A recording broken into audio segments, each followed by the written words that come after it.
A very good afternoon to everybody in this on this fourth day of our first season of our presentations.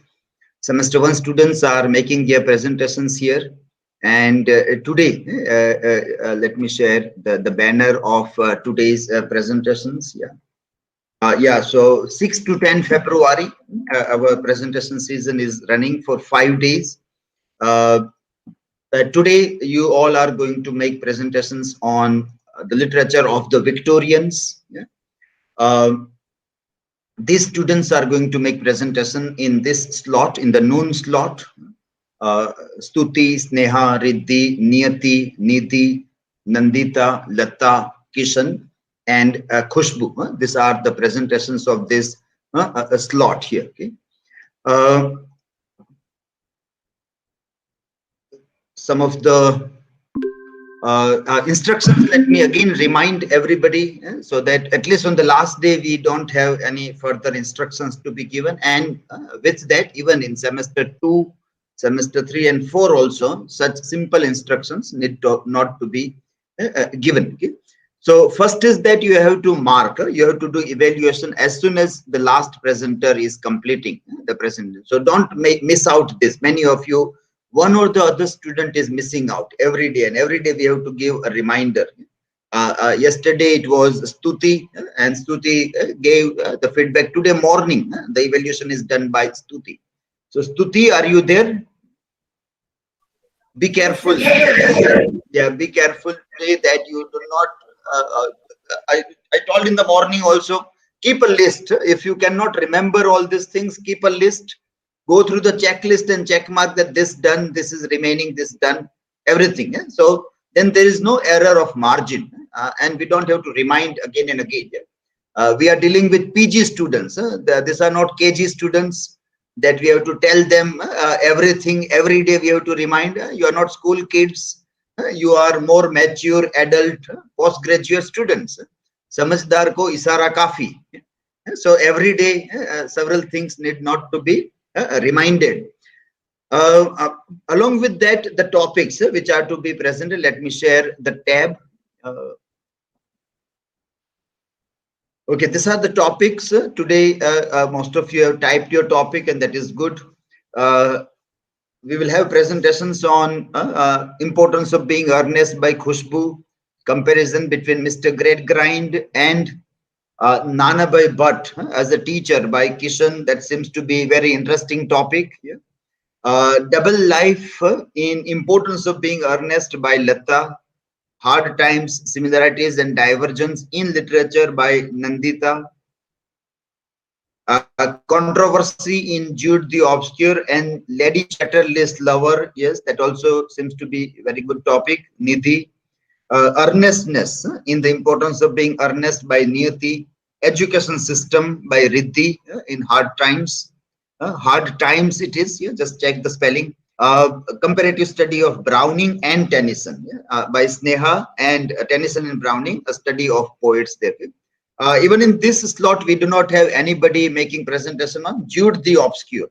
That is left out. One unit that is completely left out. That is Jude the Obscure. Nobody has taken a topic from that.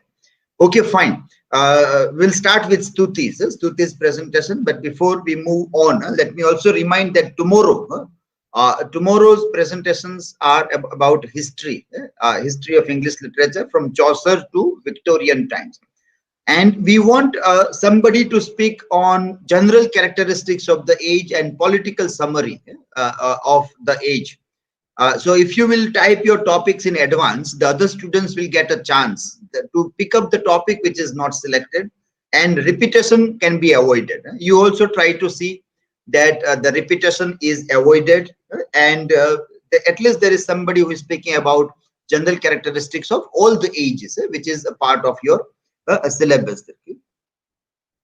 Okay, so here you have to mark. Yes, Tuti marked it today morning. All the 9 students in the morning slot has marked. So it is good to see on the 4th day at least. I won't have to give reminder to the morning slot students, and I think even in your slot I won't have to give a reminder for this.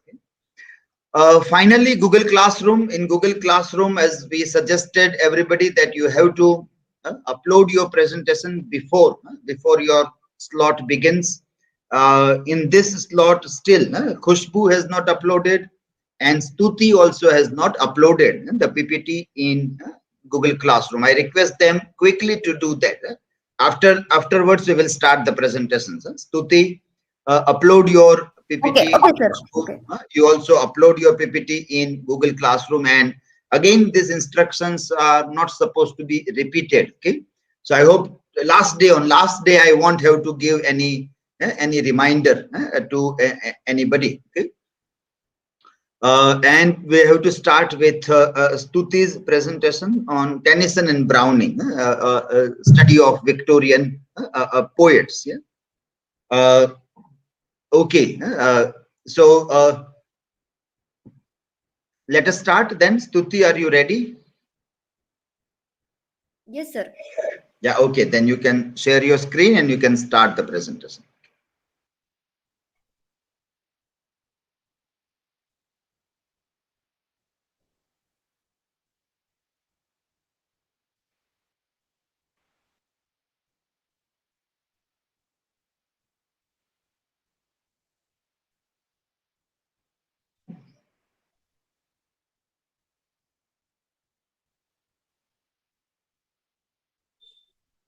See, KHUSHBU, you have submitted, but you have not turned in. Yes, KHUSHBU, are you there? Yes, sir. But then if you forget turn in, then it is incomplete work. Turn in, hand in, submit in. Yeah. Sir, I All the have just steps, if you now. are not able to remember, write down. Write in a diary on a piece of paper and put a checklist. That this all things are to be done. Then there is no reminder is required. Yes, okay. Yes, Stuti, you can start. We are seeing your screen now. First of all, good afternoon, everybody. Today's my topic is Tennyson and Browning, a study of poet. Definition of Victorian poetry. Victorian poetry is a self-defining poetry written during the reign of Queen Victorian. But the date of Victorian reign also seemed a mark out of consistent sensibility in poetry. Victorian poets had to the romantic, and many of the generalization about romantic poetry still apply. This distrust of organized religion, skepticism, and long narrative poem were particular popular. Good book create knowledge, virtue, and happiness. Um, Tennyson, born in 6th August 1809, Summers by Lincolnshire, England, died in 6th October 1892. Lurgestels, Sussex, England. Occupations: poet laureate, alma mater Trinity College, Cambridge. Literary movement in Victorian sports: Emily Shellwoods, 1850. Children, Hallam Tennyson, second Baron Tennyson, the most popular poet of his day and poet laureate after Wordsworth, the most profit and well regarded the most profit and well-regarded poet of the age included Lord Tennyson, Robert Browning, to his great Victorian poet, and Elizabeth Barrett Browning met enrolled and Arnold and mainly Hopkins and Oscar Wilde browse a more Victorian poet. His fame was enhanced by his colorful ap- appe- appearance. Tennyson wrote in dignified blank words that he work hard develop, and he was especially inspired by the classical past. His famous his famous work in memoriam AHH published in 1850 um, uh, ex- ex- excerpt. I hold it's true. What are befalls? I feel it when I sorrow most. Tis better to have loved and lost than never to have loved at all. Um, Tennyson famous work in memoriam. The best no poem by Lord Tennyson included the Charge of the Light, Brigades and Crossing the Bar. His longer work included in memoriam, inspired by his grief over the untimely death of a friend, and ideal of the king based on Arthurian legend. AHH AHH Arthur Henry Hallam was a close friend of Tennyson. He was also youngest of Alfred's sister, Emilia Tennyson. Hallam died of a stroke at the young age of 22 in 1833. His death had a deep impact of Tennyson, who wrote many lyrics over the next 17 years. Uh, related to the death of his dear friends.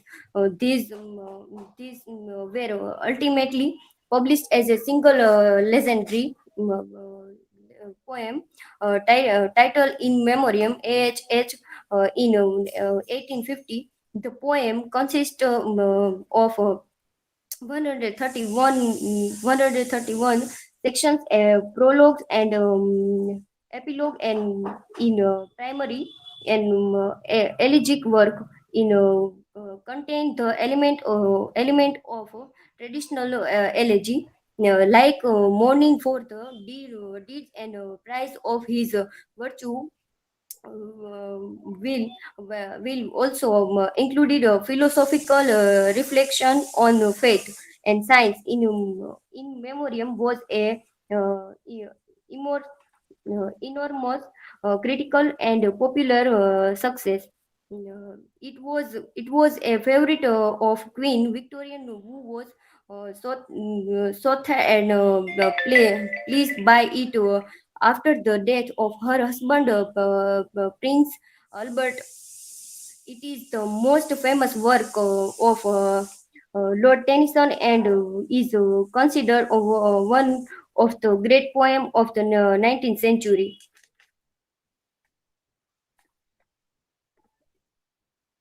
Robert Browning, born in 7 May 1812, Camberwell, London, England, and died 12 December 1889, and aged 77 years. Venice, Italy. Occupations poet, and alma maters, University College, London. Literary movement, Victorian. Notable work, Men and Woman, The Ring and the Book. Dramatic person, poetic, lyrical, dramatic, romance, and lyrical assonant. Robert Browning, Percy Shelley at the at age of 14, he became an atheist and liberal thought he later gray away from both yearly in career he was much less appreciated as a poet than his wife Elizabeth Barrett, but by the 1816 he was considered the revival of Tennyson. Browning is especially regarded from his innovation is the drama monologue in which the word of a speaker other than the poet must be analyzed to determine the poet meaning. Influenced by poet Shelley, Shelley wrote um, instantly during his visit after a long day boating with Byron. Shelley wrote home and wrote Hammond to influence intellectuals beauty. After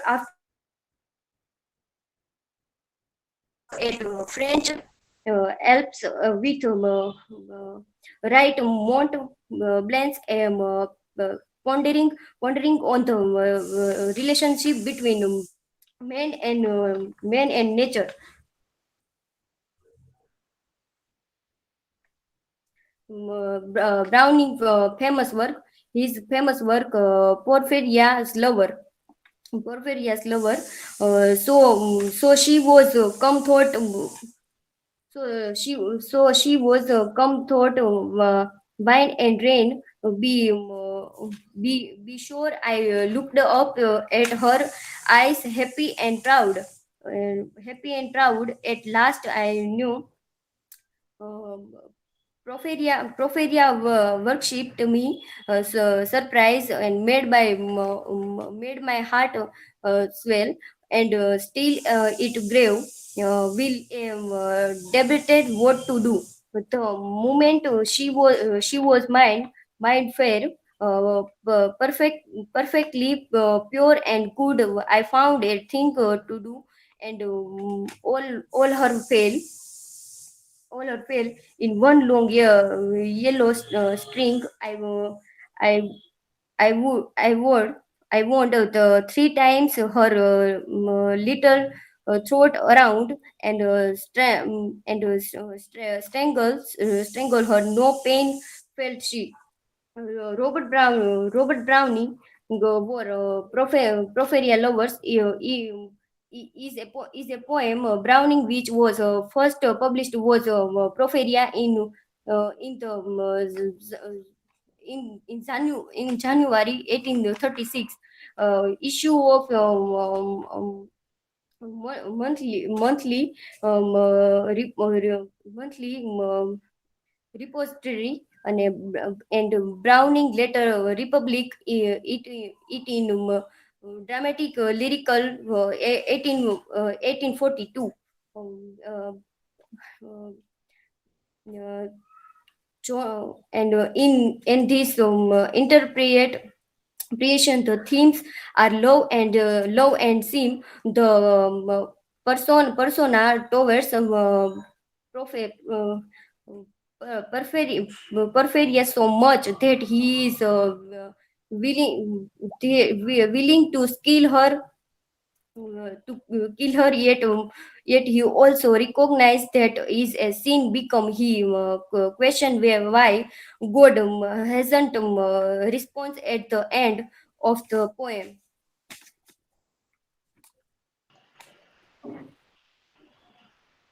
Thank you, sir.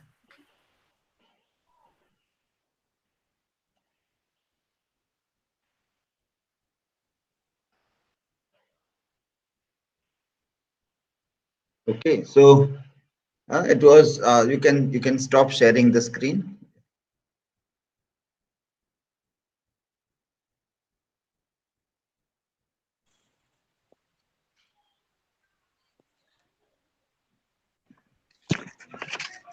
Hello. Yeah, you can. Yeah, let her stop sharing the screen first. Okay, sir.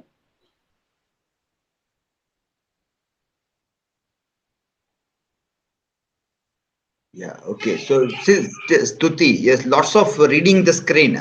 We want to reduce this.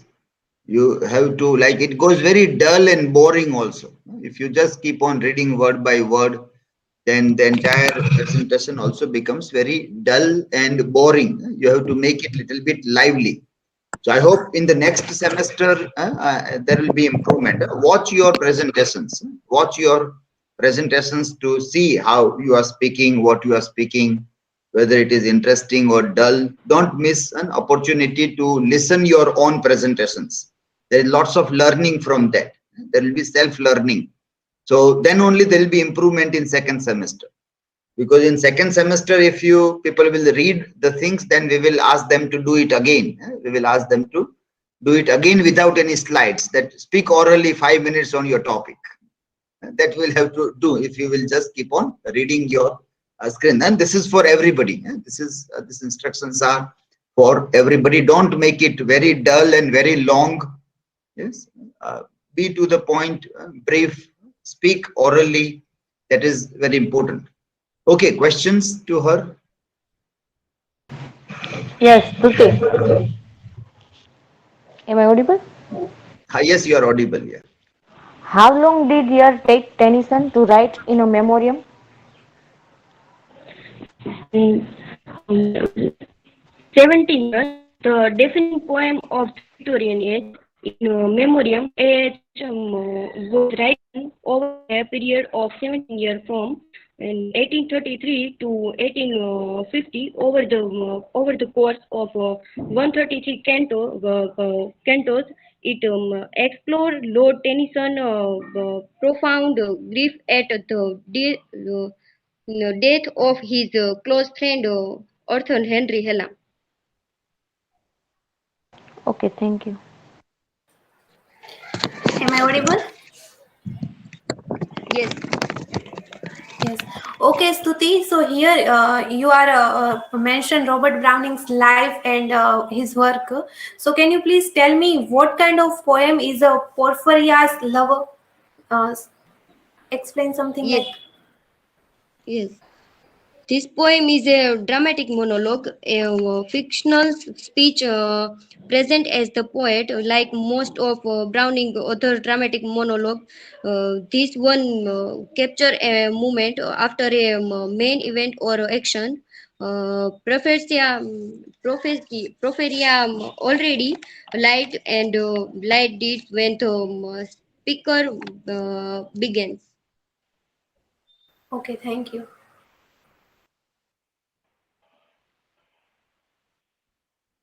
Okay, next speaker, Sneha. Yes. Yes, okay, you can start. Good afternoon, everybody. Let me share my screen. I share my screen from Daya's device.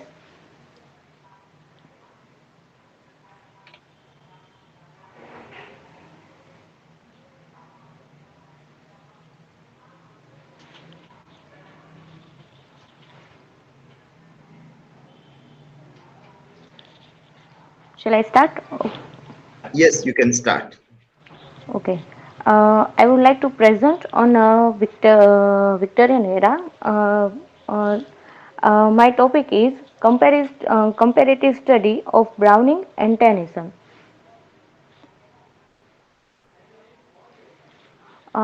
First, Robert Browning. He was born on 7 May 1812. He was died on 12 December 1889. He was a Victorian poet. He wrote many major works like The Ring and the Book, Polian, A Fragment of Confession, The Piper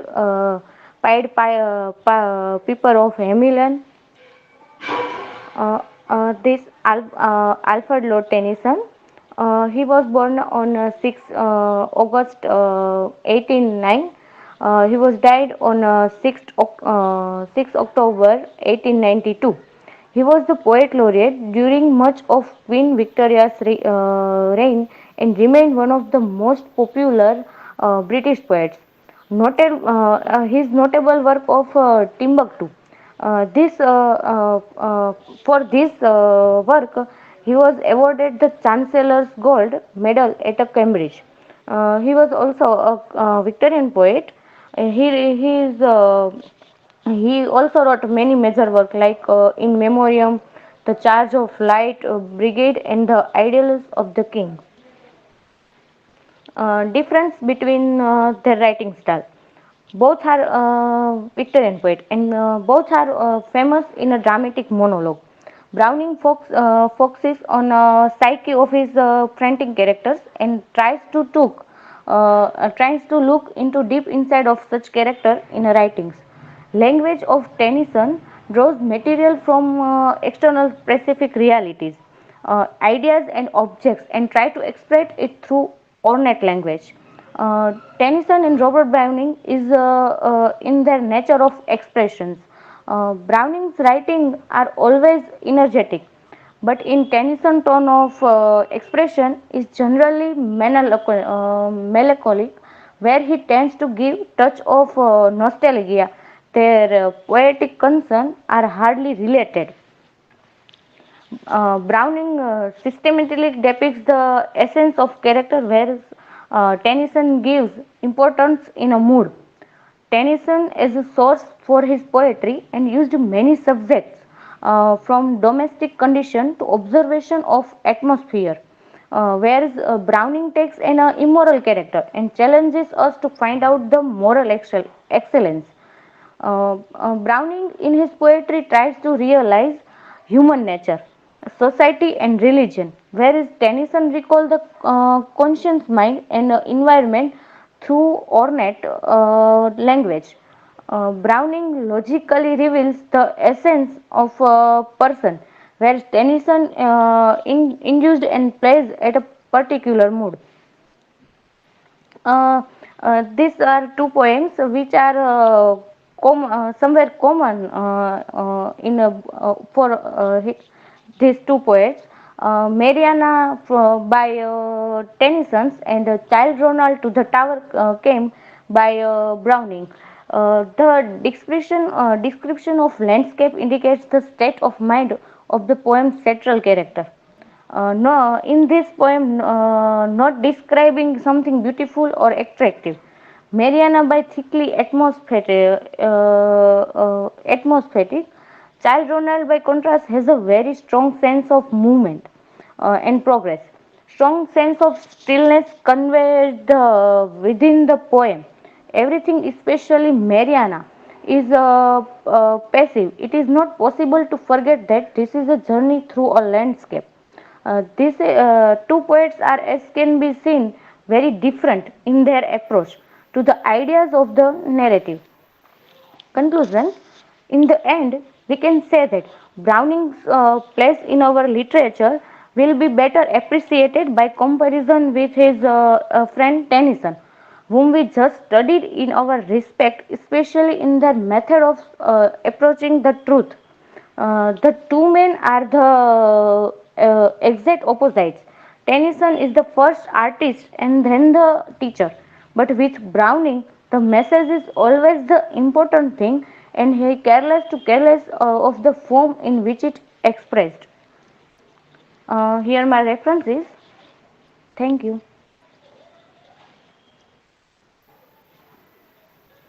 Can you show the references again? Last slide.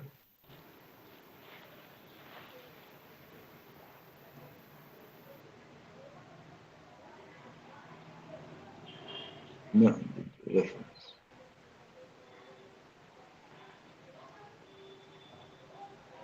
See, if it is Mahbubur Rahman, if he is the writer, then it will be Rahman, Mahbubur, like you have written Alfred, Lord Tennyson. The same, that sequence should be followed, alphabetical order. Okay. Yeah. Okay. Yeah. Okay. Questions? Let me Am I stop sharing. audible, Sneha? Yes, yes, yes. Okay. So here you mentioned Browning's poem "Child Ronaldo to the Town Came." So, so can you say something interesting facts, yeah, things about it? Yes, it is published in a volume of Men and Women, and it's inspiration from the song sung by Edgar. Edgar in a Shakespearean King Lear, whom he pretended to be a madman, and this title is indicated to a young man who has not yet been knighted. Yes, I know about it. Okay, thank you.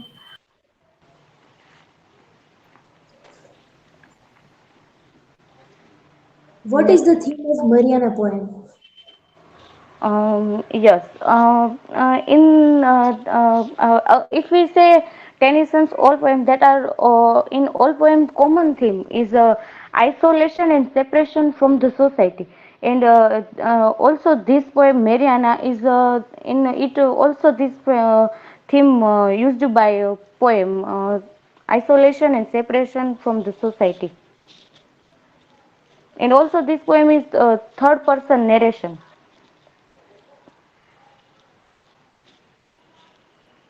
Okay, yeah, next presenter is Riddhi. Yeah, yes, sir.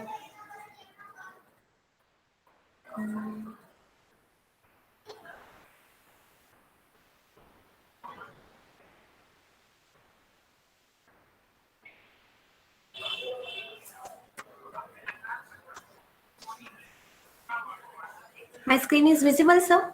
Yes, it is visible. You can start. Okay, okay, thank you, sir.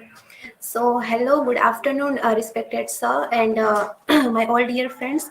Today, we all are present our paper number 104, Literature of Victorian, and today my topic is education system in Charles Dickens' hard time. So first we see that key objectives, that timeline of education system, then Victorian class, then method and subject, and Mr. Thomas Gradgrind, and last Gradgrind's thinking. So first we see that timeline of education system in a, so first late 18th century Sunday schools provided for basic learning. Then after 1833 Factory Act coming soon, that restriction of children's employment in factories and support for schooling. After 1870, next Education Act first was applied by government, that establishment of a system of schools. Then last 1880, Education Act 2, compulsory school for children aged 5 to 10 years old, and then 1891, education free for all students. So next one is that Victorian class. So what is a Victorian class method? What is a Victorian class? So here we see that two pictures of Victorian class and all students. So there are classes were very large and with 14-15 pupils like students, and then boys and girls sat separately. Then children sat in row and the teacher sat at desk facing this class at the start of the Victorian age. Most teachers were men, but later many women trained as teacher. So first we see that all teachers are men, but after many women come to join this and she become a teacher. Teachers were very poorly paid. Older children often helped them, and most children wrote on slates.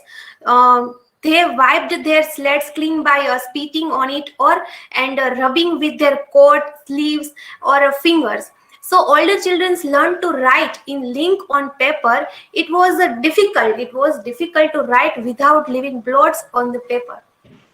Third one is methods and subject. So Victorians valued facts more than imagination. We see in Charles Dickens' hard time, Mr. Gradgrind was a very calculating person. He no rooms for imagination, fantasy. So see that the Victorian valued facts more than imagination. Second one is that the education system was was based on utilitarian theories.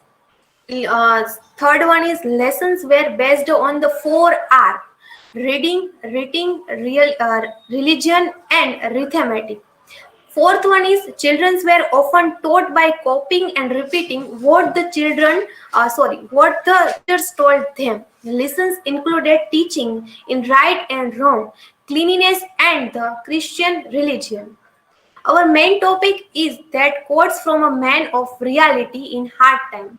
So here we see that Mr. Thomas Gradgrind picture. So Mr. Gradgrind was a man of fact and calculation, unapproachable like machine, no rooms for fantasy, no rooms for emotions, feelings. So he was like a machine, and so he was not friendly, not encouraging, no room for imagination and fancy. Most interesting thing about Thomas Gradgrind, that with a rule and a pair of scales and a multiplication table away in his pocket, so ready to weigh and measure any parcel of human nature and tell you exactly what it comes to. If we see Thomas Gradgrind, so Gradgrind is not a proper surname, but grade means graduation and grind means meal. So here we see that Charles Dickens a very famous feature, that characterization. So after this is a horse. If in text Thomas Gradgrind asks student that can we have horses painted on our in the room, so student have agree or disagree. Half of they agree and other half looking Gradgrind face, so they are disagree. Thomas Gradgrind disapproved those students who say that who think that we can have horses on the whole. And say that horses are animal and they walk on land and not can can be seen on. We see that what's horse according to Mr. Gradgrind. So quarter-bred Grameen version, 40 teeth, namely 24 grinders for eye teeth, 12 in sleeve, said Scott in the spring in Mersey countries, sets hoops too, hoops hard but requiring to be shoot with iron edge known by marks in mouth, and his student Sissy. So what's horse according to Sissy? So affection, tenderness, the circus, warm feeling, enjoyment, softness, strength, and neither her father. So we see that Sissy's background is a circus and imagination, feelings, and Mr. Gradgrind was calculating person. So they both are a very different person and very different imagination. Here two quotes from these hard times. The first one is that in such a terms Mr. Gradgrind always mentally introduced himself, whether to his private circle of acquaintance or to the public in general. In such terms, no doubt, substituting the words boys and girls for Sir Thomas Gradgrind now presented Thomas Gradgrind to the little picture before him, who were to be filled so full of facts. And second one, in the beginning of the text, Mr. Gradgrind say that now what I want is facts. Teach these boys and girls nothing but facts. Facts alone are wanted in life. Plant nothing else and root out everything else and root cut everything. Here I put some images on education system, satire education system. So we see three images. First one is like all children, all students sitting in the classroom, and one student show the window and nature. So second one is a caricature of Mr. Thomas Gradgrind, and third one is our education system. So here is my references, and thank you so much. Hello. Yes, you can show the references, last slide, second last. Okay, sir.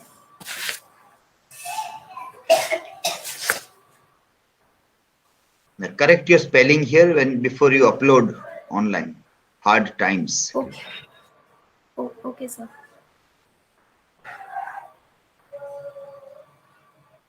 Okay, second source, Dickinson Education by Collins. Okay, fine. Philip Collins. And Graham. Okay, yeah, fine. Your resources are good, except for Goodreads. Except for that, the other 4 resources are quality resources. Okay. And now only thing you have to do is to see that surname of the writer comes first. Surname of the writer. I think in Dickens, Charles Dickens, it should be Leon Litvak is the writer. Then Litvak, comma Leon. Oh, okay, sir. Like Collins, comma P. Yeah, similar way. Yes, Collins films you have cited again also the same it will go, and last one also, last is also fine. House Madeline. Yeah, it also is fine. Okay. Okay, fine. Yes, questions. You can stop sharing your screen.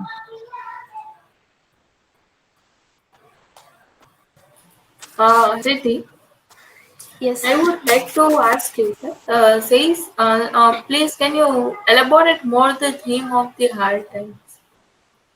Yeah, sure. So, Hard Times is a classical 19th century novel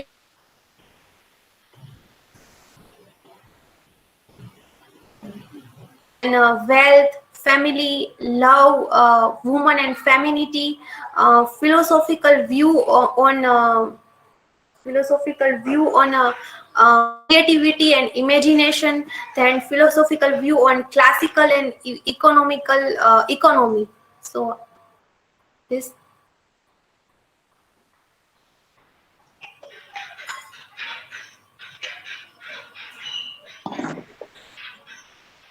So can you say that what are the craft or techniques of Dickon?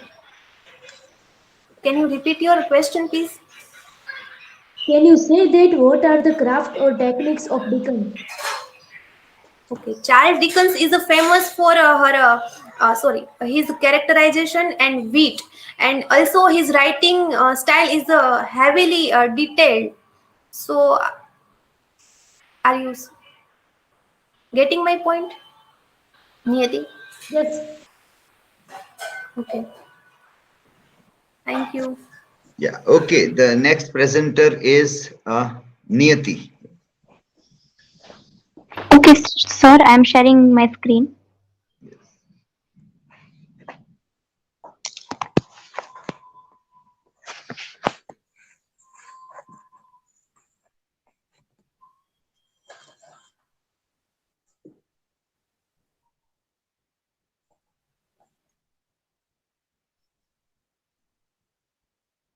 Is it visible? Yes, it is visible now. You can share the PPT.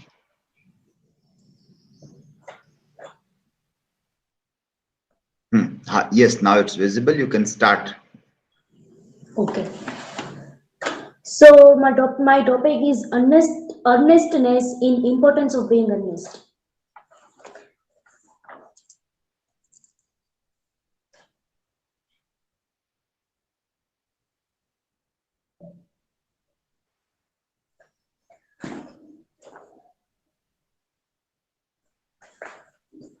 Oscar Wilde.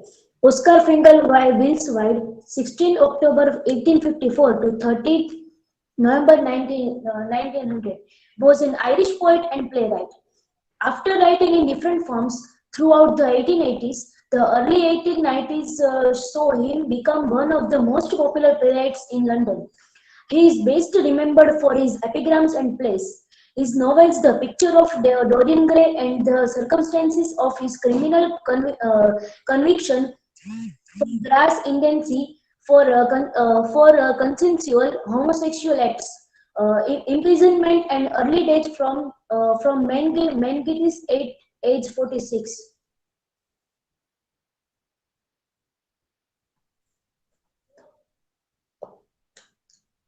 So here is all about the importance of being earnest.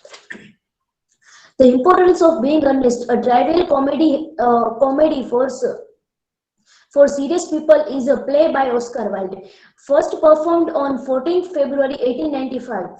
at the St James Theatre in London. It is a farcical comedy in which the protagonist maintain fictitious persona to escape burdensome social obligations. Working within the social conventions of late Victorian London,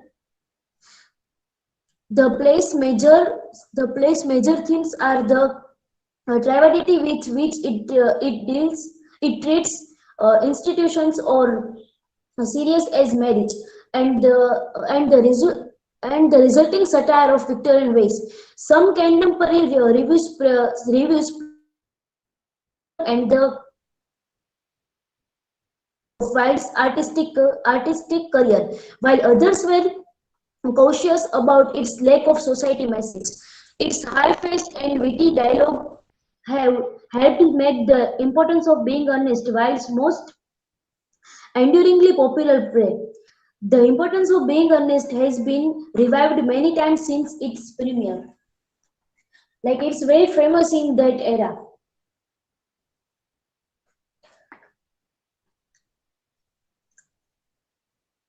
Earnestness in the importance of being honest. Here is the definition of earnestness. Earnestness means serious. In Oscar Wilde's play, the importance of being honest is a pun or a play on words between the adjective earnest and the man's name Earnest. Further, any references being earnest in the play is verbal irony, which is when what is said it is intentionally opposite it of what is meant of this play is anything but serious.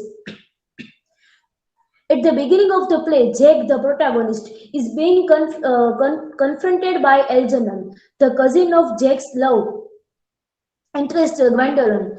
Jack have introduced himself to Gwendolyn and her family as Ernest, but Algernon has found an engraved cigarette case that refers to him as Uncle Jack.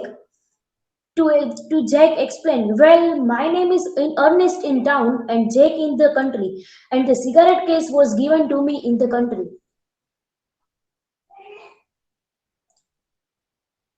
It turns out that Jack has a ward of home in the country named Cecily. Jack wants to appear upright and moral Cecily. To when he leaves town and goes to the city, he pretends his name is Ernest. He has told Cecily that he goes to the city to visit his immoral brother whose name is Ernest. Gwendolyn and Cecily both are in love with Jack when they knows whom they knows as Ernest, but they don't know that there are nobody whose name is Ernest. So my ideal has always been to love someone of the name of Ernest. There is something in that name that inspires absolute confidence. The moment Algernon first mentioned to me that he had a friend called Ernest, I knew how I was destined to love you. When Gwendolyn says this to Jack, he can't tell her that his name not is Ernest, but he is Jack. Algernon, who is suspicious of the man who wishes to marry his cousin, surprises Jack by showing up on his country house. When he meets Cecily, Algernon claims that he is Jack's brother, Ernest. Although Cecily has never met Ernest, she has admired him from afar for some time based on the stories she heard about him from her. You must not laugh at me, but it had always been a girlish dream of mine to love someone whose name was Ernest. There is something in that name that seems to inspire absolute confidence. I pity any poor married woman whose husband is not called Ernest. So you can see here that Cecily also admired the name Ernest. Cecily and Gwendolyn both are in love with the name, not for a man. They have love for name Ernest. Algernon also makes plans. Algernon also makes plans to be christened under the Earnest to please his future wife.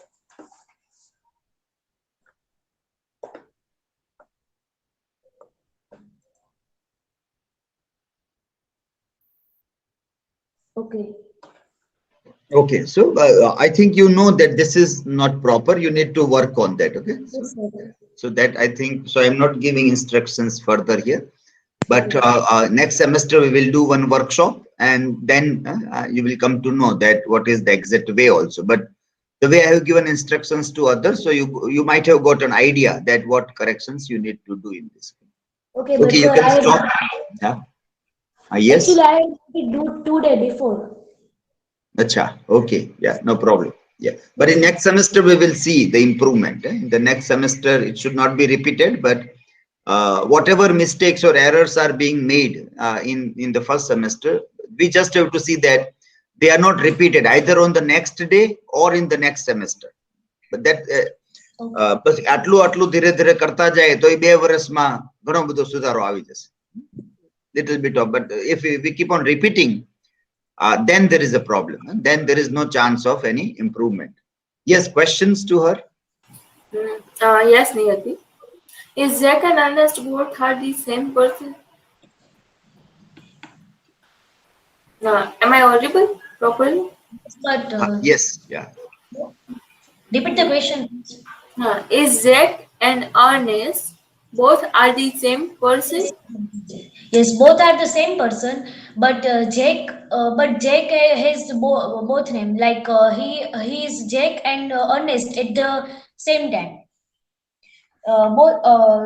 Jake Worthing is a seemingly responsible and quite a respectable man who leads a double life.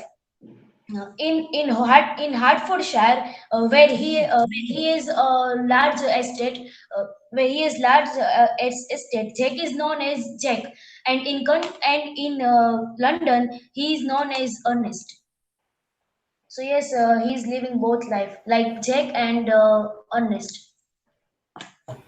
Thank you, NIYATI.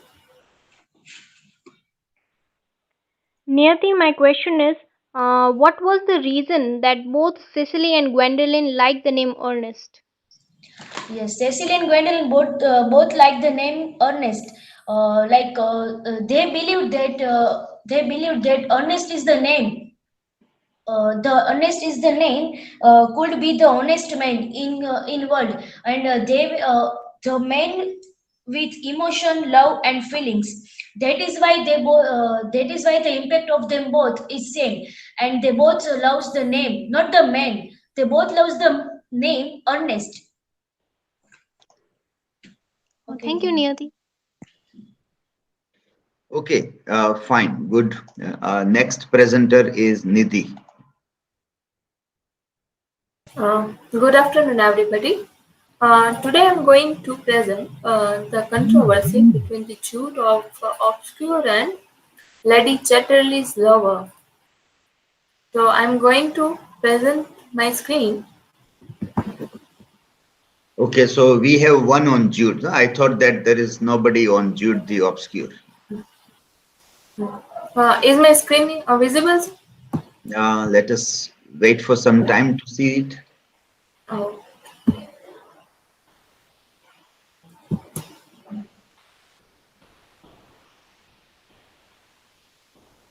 Yet not visible.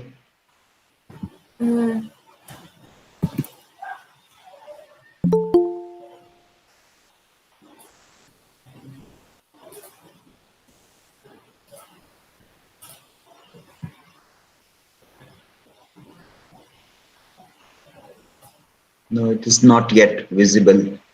I think you have now? to. Yes, now it is visible.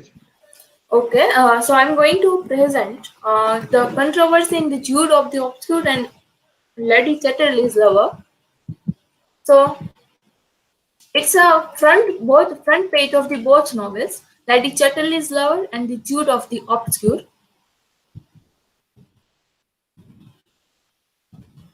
So it is a brief introduction about Thomas Hardy and D.H. Lawrence. That Thomas Hardy was born in 1814 and died in 1928. Thomas Hardy is the Victorian novelist. He was a realistic, and we can say that he is also the pessimistic, depict the reality of that era. And D.H. Lawrence, we can say that he was the writer of that era, where the Victorian age was nearer to end and modern age is very near to start. So D.H. Lawrence, D.H. Lawrence, whose full name is David Herbert Lawrence, he was an English author, novelist, short story writer, poet, writer, essay, and travel books and letter. The theme of before we are going to towards controversy, I would like to represent some of the most important themes of the both novels. That which kind of theme had both the novel that it will become the controversy for the people and society did not accept as a very fruitful and very useful novel, and so many burnings of the books and court cases took place during that time when the book was published. So, Jude of the Obscure has some theme like marriage, education, social, class, religion, human rights, all the virtues, and interagency. While somewhere the same themes or some criticism they make D.H. Lawrence in her novel Lady Chatterley's Lover, and is that the sexuality as the self-development, the language of the novel, the culture and the class relationship, intellectual culture, and especially in both novel, the role of women is the most important, like how both writers represent the women. Totally different, and if we are going with the Victorian age, that we can say that Thomas Hardy is the first who depict the women as a vulgar way, and first women who represent feminist perception like free. We can say that Shiv is the first woman represent the most powerful femininity on that time. So here I would like to something which become more interesting with the Jude of the Obscure, and it is the article by the Cedric Watt, and here I put some original lines of the articles that when Thomas Hardy Jude Obscure appeared in 1895, it immediately caused a scandal and controversy because Jude's sexual relationship with Arabella and Shue is criticizing later Victorian and hypocritically depict the new women. As I mentioned that the Shue is depict the first new women, because before the Thomas Hardy no one dare to depict this kind of woman. Yes, we can say that Alfred also depict a powerful woman in her fiction or in her work. But Victorian age is, the age of where the people people has no mind to set to accept that kind of women. So it will be a more controversial that how women depict in the society, and somewhere I had read that so people says that if there is a Hardy's novel in the home, so do not believe in that particular home, and don't go their home. So that kind of mentality had that time in people. So we can say that Hardy was the more realistic, that he depicts the reality of life, and that is why we can say that it is the last novel of the Hardy, and it is like full of pessimism in his life, which bring this novel, and this novel is most interesting novel, and it's depict the real woman and reality of the life, and we can say that Thomas Hardy also criticized the marriage, the conventions or the rituals and the belief of the marriage, especially the women rights, especially the class conflicts, and and this mindset that how women live in a society, and we can say that now we believe that all rituals and all rights women, that women is the pillar of society, and women represent the moral of the society. So Thomas Hardy depict that it is not true. Men are born free, so women are the same way. So why women bond herself or imprison herself in the four walls of the house? So and this is the article when Lady Chatterley's Lover was first time published, and the controversy is the character of Lady Chatterley, that how aristocratic women fall in love with lower class people, and her sexual desire was more criticized on that time. And people says that Lady Chatterley is not a good for the read, because it will create a vices in a particular women's in that time. And then and that kind and this magazine has depicted the first trial when Lady Chatterley's Lover was first published, and in 1920 D.H. Lawrence's last novel, Lady Chatterley's Lover, became the subject of controversy in the Britain. And the book described the explicit affair between the Lady Chatterley and a working class keeper.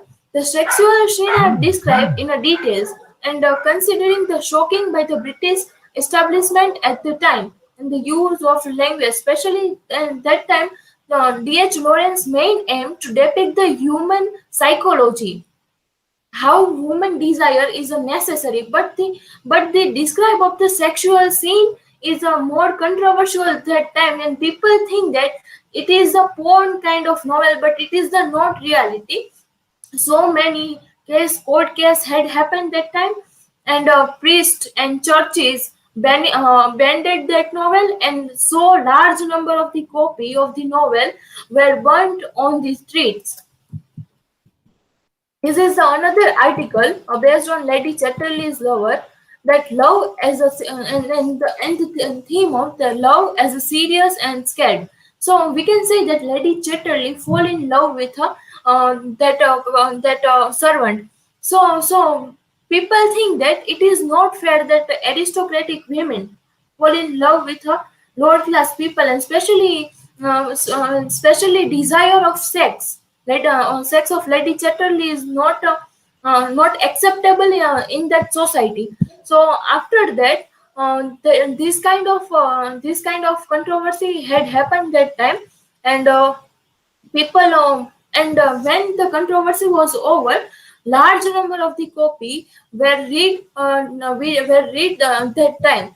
So no, it's a main point that when the both work were published, that time so many hurdles had happened, so many copies were burned, and churches were totally against all these books. And causes are reality depiction, that we can say that during that time people are not ready or not were ready to accept the reality. They also, it is the from the ancient time, it is the thing that women also suppress than men. Men is the superior and women is the inferior. So both novels depict reality, and especially feminist perception that women is the more equal than a man.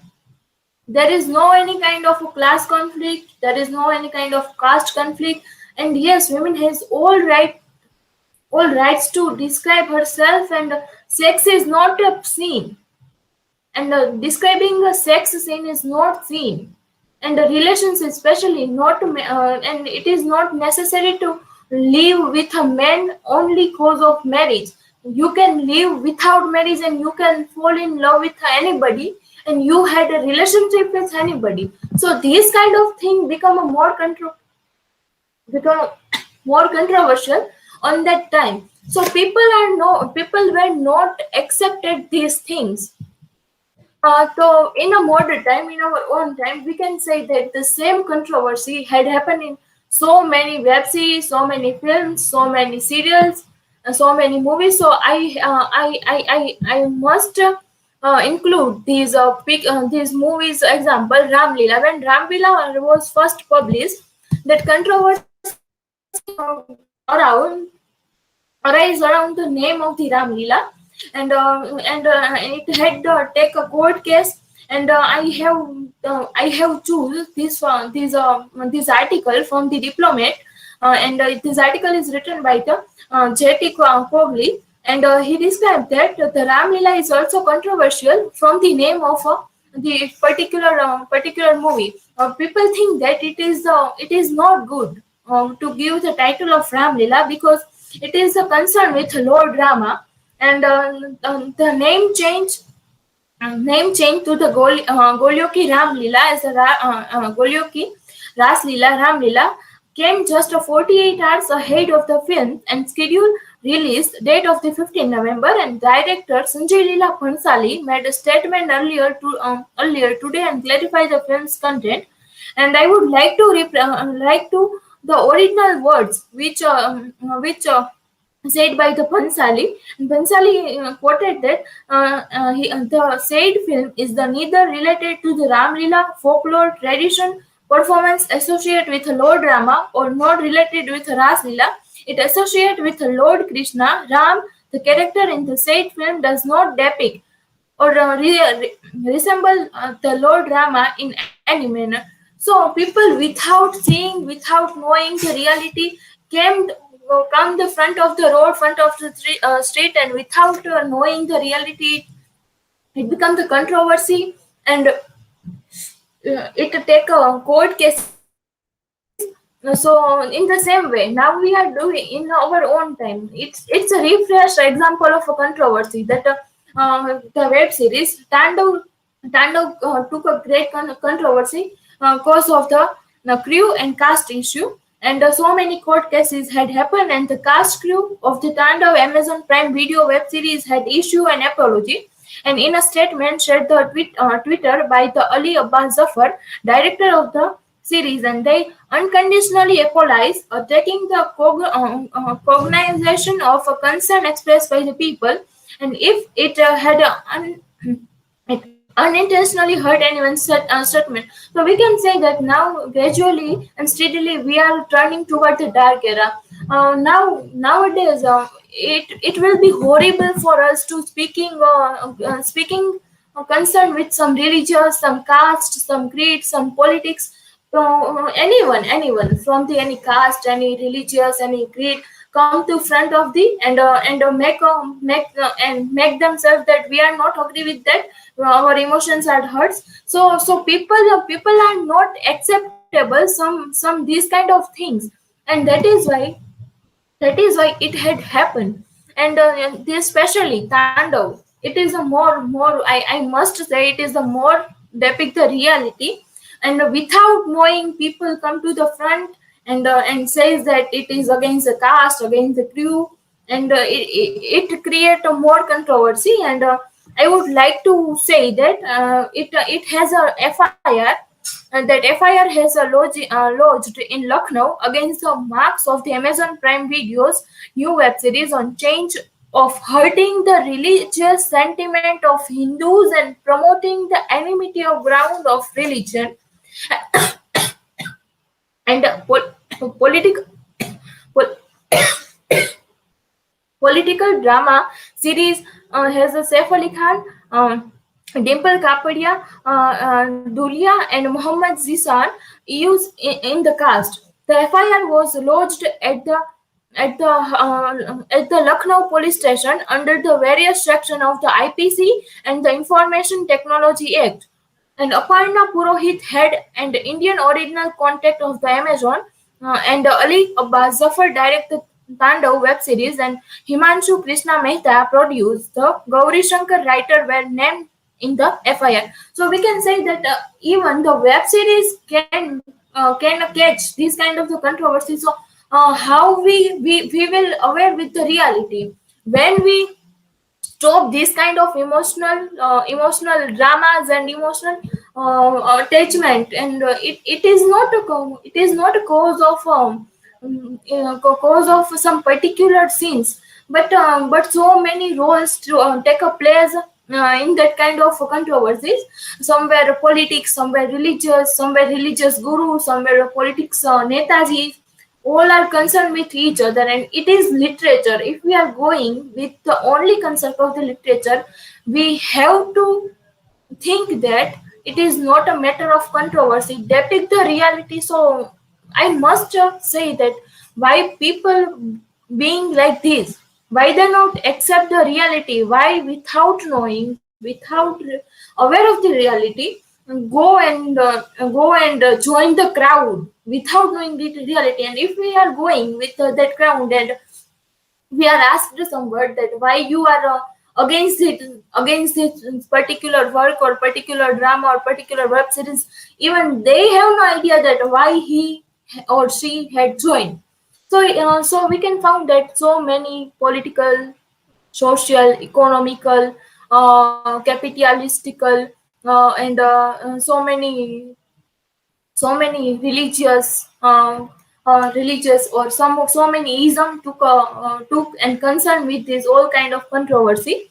And this is my citation that I have taken the original Jude of the Obscure. And yes, I would also like to original quote from the Jude of the Obscure, that when the novel was finally published as an unpersuasion, all the critical comment in attached was a mean, a bigot and offensive.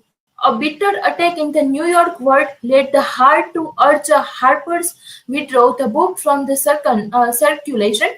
Mrs. Oliphant, the English onslaught, with a review in a background entitled The Anti-Marriage League, and Bishop of the Brockfield discussed with the novel's insolence and identity and threw it into the fire. It is the simple one of the most objection book that we have ever read in any language whatsoever. Comment the New Year book destroying the characteristics of the Victorian middle opinion that gloom in somehow social subversivism, and remarked that none but the writer of exceptional talent indeed could have produced so gruesome and gloomy book. So it is like some controversy, and this controversy will never change. Always somewhere published, something will released, and people also gather, and people's emotions somewhere hurted. So it is we can say the evergreen scene of people from the ancient time, from the modern time. We can say that no one era can escape from this kind of scandal, this kind of controversy. And we can say that the translation of the Bible to the till the date, it had happened and it will be happen. So thank you. It is my presentation about the controversy. I would like to say it is not only concerned with about Jude of the Obscure and Jude of the Obscure and Lady Chatterley's novel, but each and every single literature piece concerned with it, and no one writer can escape from this kind of scandal and this kind of controversy. Thank you. Okay, this time you have improved on your citations. Yeah? You have alphabetically arranged and the writer's name are also mentioned. So that is good improvement.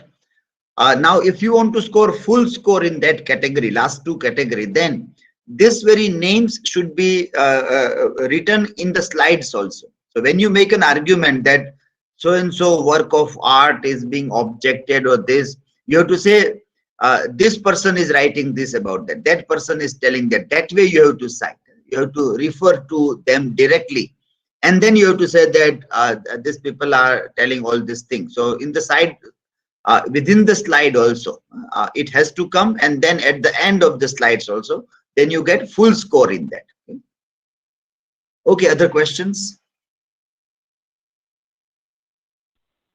Nidhi, my question is, can you give more example of some controversial movies or web series? Yes, sure. I have lots of examples, but I would like to mention two films. Padmavat and Article 15. When Padmavat was first time published, that people's and crowd gathering, and they against the name of the particular movie, and the people's emotions are hurted that how our queen's name are related with that kind of person, and Mughals and Hindus.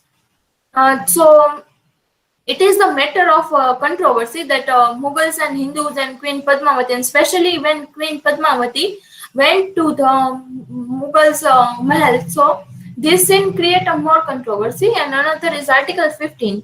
And so, as we know, that Article 15 and Kabir Singh both were published or released the same date. So people are more interested in a Kabir Singh rather than Article 15. So Article 15 concerned with a caste and concerned with the Article number 15, and how with full of struggle it finally vanished in our constitution. So and yes, I would also say it mention the web series Bandish Bandit. It is very very well and very good web series, but some of the colloquial or some of the bad words were used in that web series, and I don't know proper name, but some Gujarati writer also mentioned that why it is necessary to introduce some kind of slum or some kind of bad words. So it will be any kind of the work or any kind of the series also become somewhere the part of controversy. So it is my answer to you. Okay, thank you, Nidhi. Welcome. Yes, Nidhi, am I audible? Yeah. So, considering your presentation, I would like to ask you that who are the responsible sources behind this kind of controversy?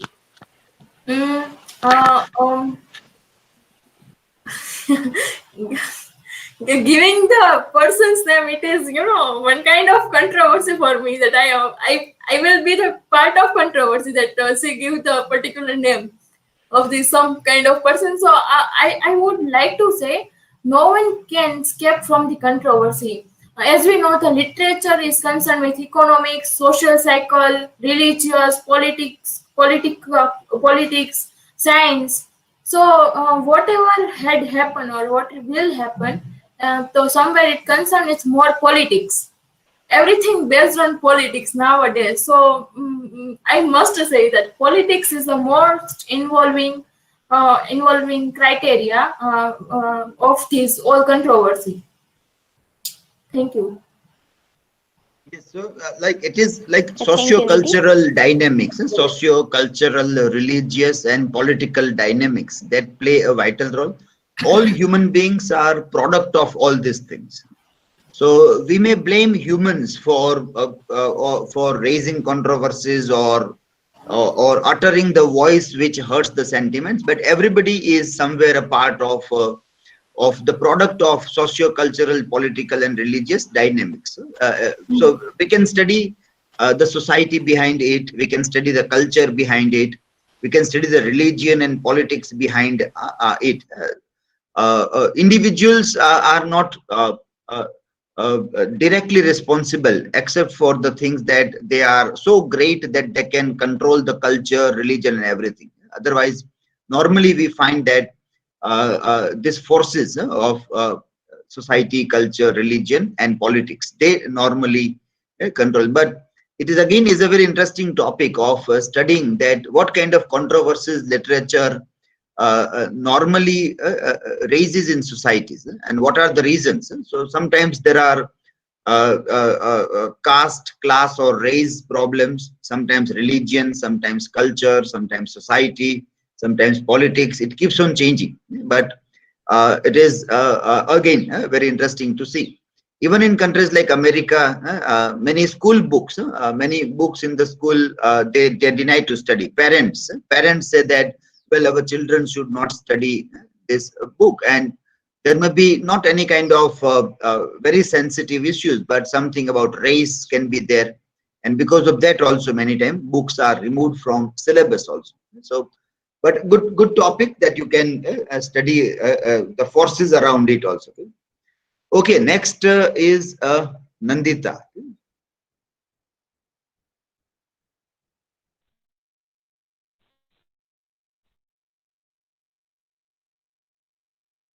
Yes, Nandita, are you there?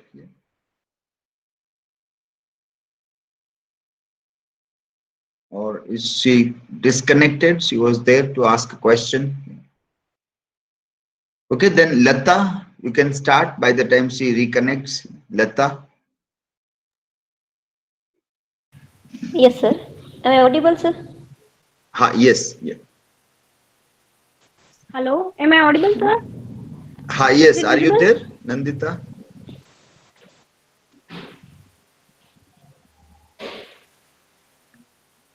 I think there is some network issue on your side. So yes. Yes. Okay.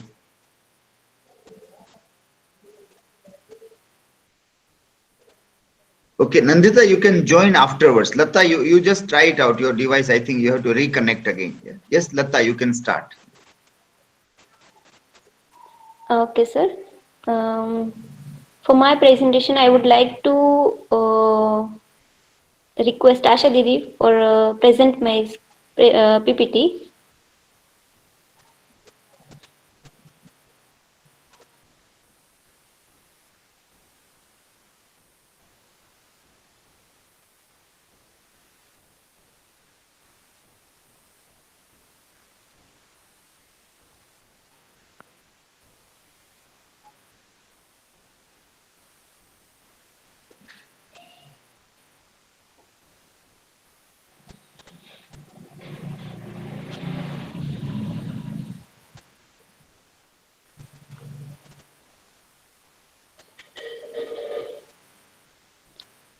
It is, yes, now it's visible.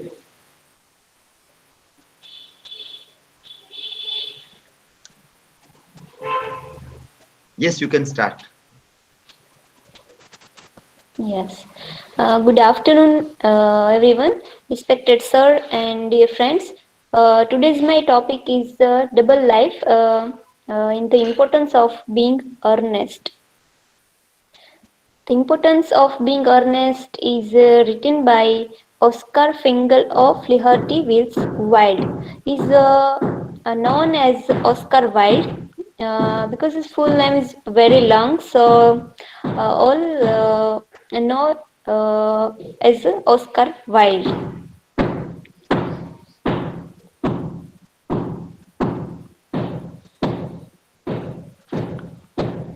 Next slide.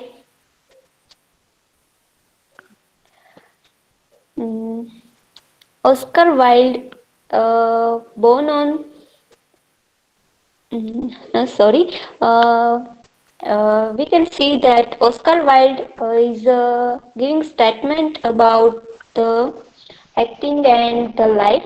He said that I love acting. It is so much more real than life. As we see in dramas, in acting, we can see that one character have only one script. But in a life, characters are so many script and they have a dual identity in their life. So Oscar Wilde said that I love acting rather than the real life. Born on 16th October 1854 in Dublin, Ireland, Oscar Wilde is an Irish poet, author.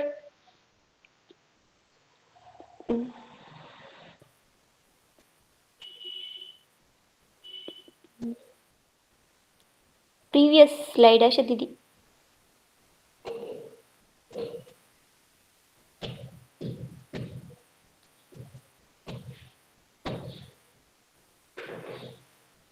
Previous.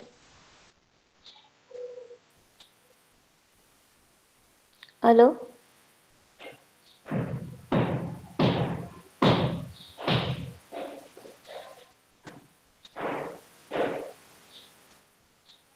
Am I audible? Yes, you are audible. Yes. Yeah. Oscar Wilde was an Irish poet, author, and playwright. Oscar Wilde is most famous for his slides are not properly visible. Here it is visible. Yeah. Yeah. So that's why I Now, told now that yes, keep now a it's visible. keep this kind of hand, something in your hand. Yeah. So you can not rely on that, but you can. Yes. Your hand notes can help you.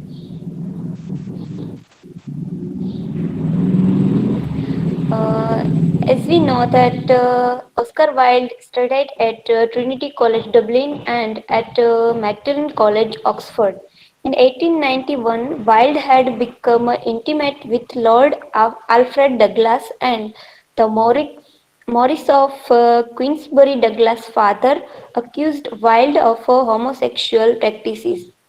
Wilde was charged with homosexual offense under the Criminal Law Amendment, found guilty, and sentenced to prison for 2 years. We see that mm, in 1891,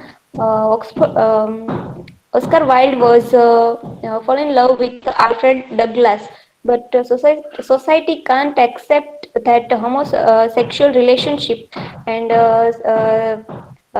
it is in their point of view, it is it is a crime. So for this crime, Oscar Wilde was in prison for 2 years. He lived in France until his death. Next.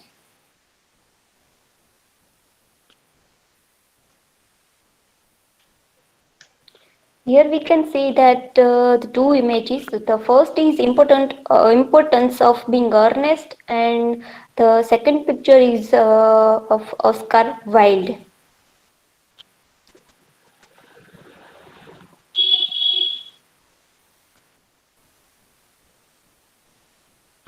So the main topic of the play is what is identity. Oscar Wilde described about identity, dualism, double life, double identity.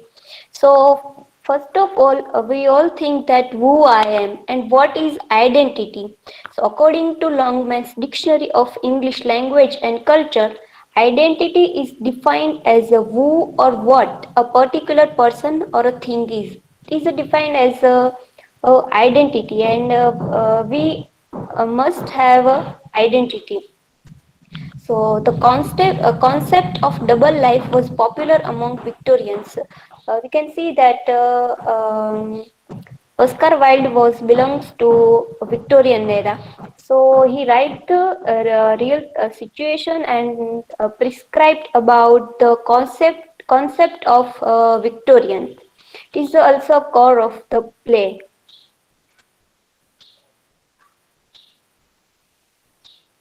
So the main purpose behind the play is the dual identity. The main characters are Jack Worthing, and second one is Algernon. Jack Worthing is have a dual identity. He lived double life. As the one is Jack Worthing, and another is Earnest. As we see in Algernon character, he also created a dual life. The one is Algernon. He creates the he has a triple identity. The first is Bunbury. The Algernon is his real identity, and the third one is he took a place of Jack's elder brother as Earnest. So here we see that what is the real identity of the main character. But all these two characters are using dual identity for their personal benefication.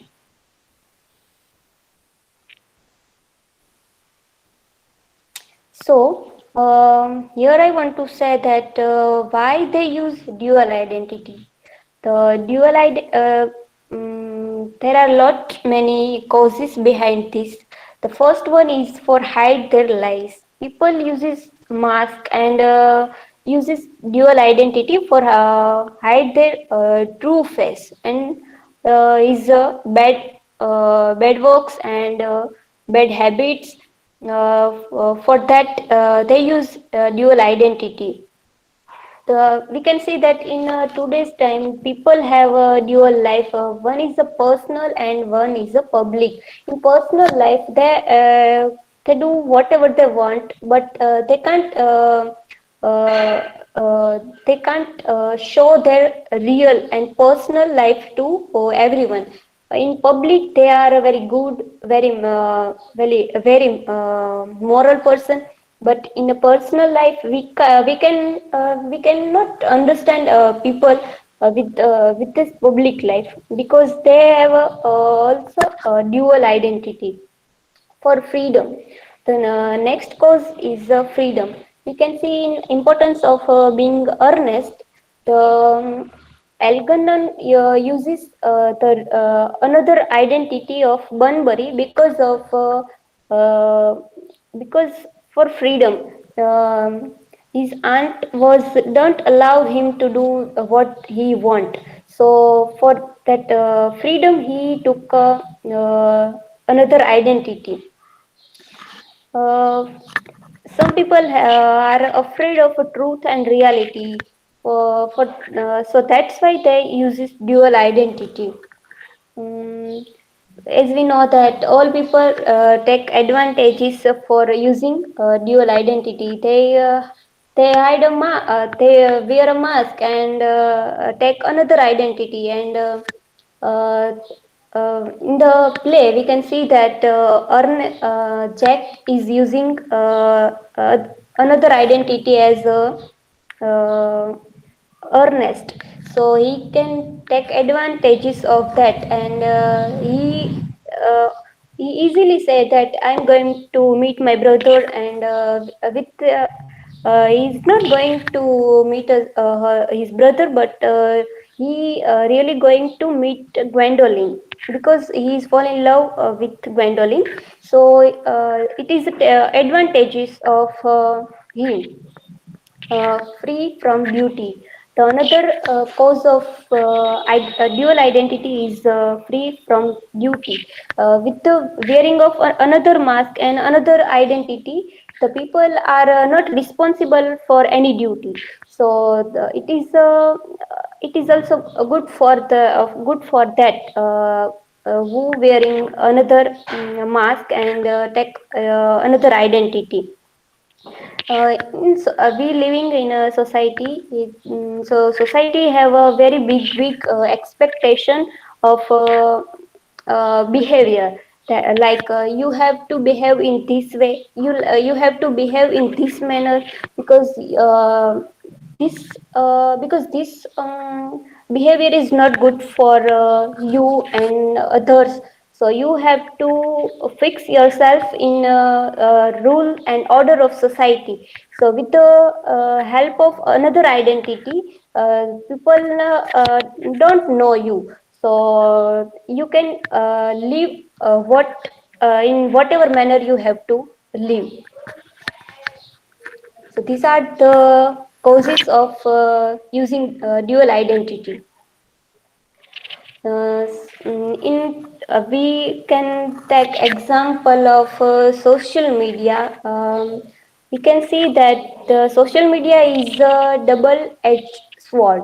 When people live double, triple, and multiple life with the help of social media, because no one knows the truth of your real about real you.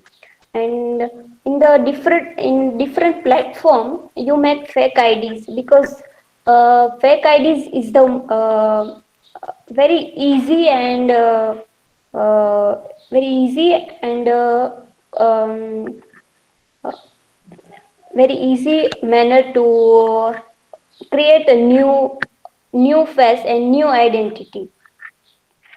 People changes their faces and their behavior and their manner according to the situation.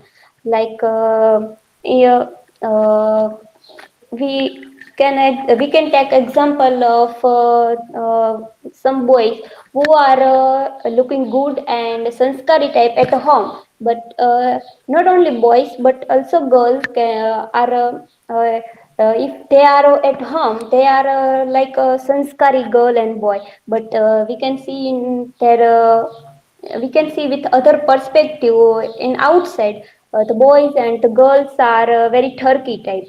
So we can't understand what is the real identity of any person. In is a movie Rab Ne Bana Di Jodi. In this movie, the main character is Surinder Sahni and Tani. But Surinder Sahni was create a new identity as a Raj because Tani is not like as a man of Surinder Sahni. And the play importance of being earnest, we can see that Gwendolyn and Cecily is not like other men, but he liked the man who is honorable, and they both believe that Ernest is the honorable man. So in this movie also Surinder Sahni is create a new identity because of his because he wants to Tani. So Tani is a wife also, but Tani is not like Surinder Sahni, but in the role of Raj, he fall in love with Raj. So here is the importance of a dual identity.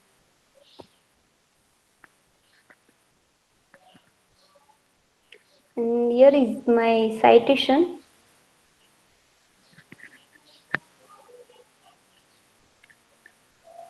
Okay, your Thank you. citations are also good, well organized and that, but you are not integrated into your discussion.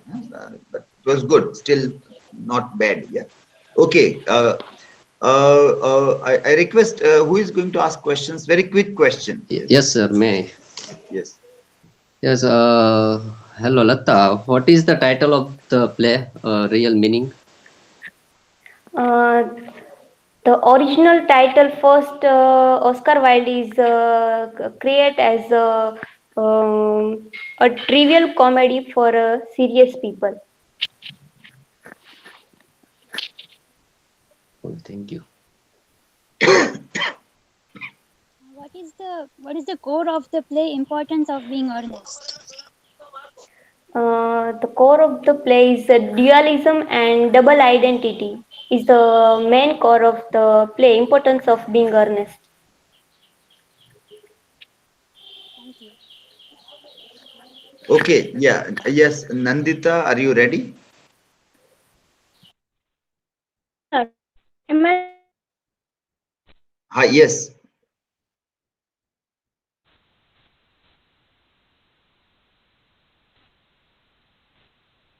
Yes, Nandita, we are not able to listen you if you are speaking anything. Hello. Yes.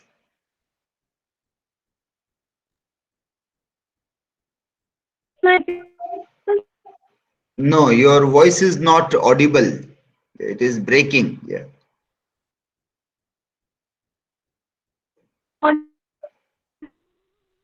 No, it's not audible still. Yeah. Okay, just check your network. I think network issue it seems to be having.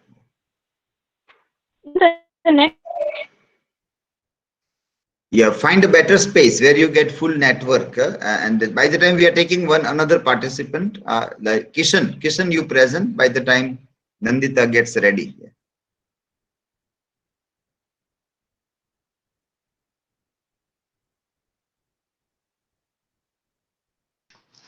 Yes, Kishan.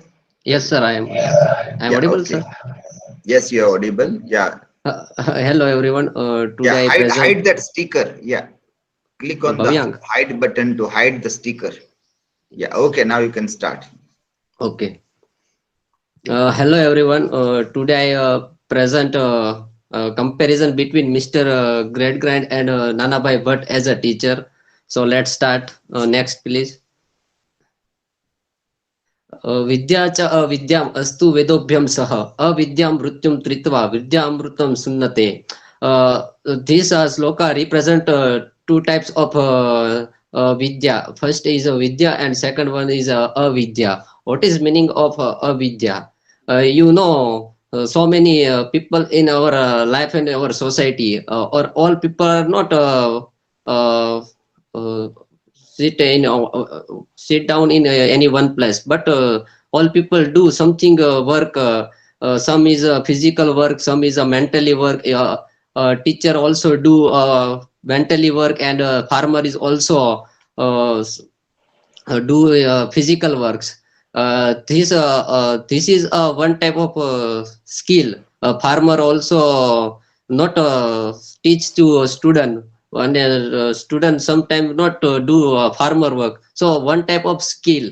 And some student best prepare presentation, some student not best your presentation. So this is a one type of skill. This is a uh, knowledge and carrying in responsibilities. So this quotation of avidya, and second one is a vidya. Vidya, that time you go to study in first standard. At time you write down, you not write down your any words, you not speak any things. And now present time you so many lots of in English, and your thought represent in put in a slide. So this is your spiritual knowledge, and satisfaction of equal to immorality. So this is a one type of vidya definition. Lok Bharti also put and do vidya and avidya works, and also prepare the man of and give to society in present time. Next.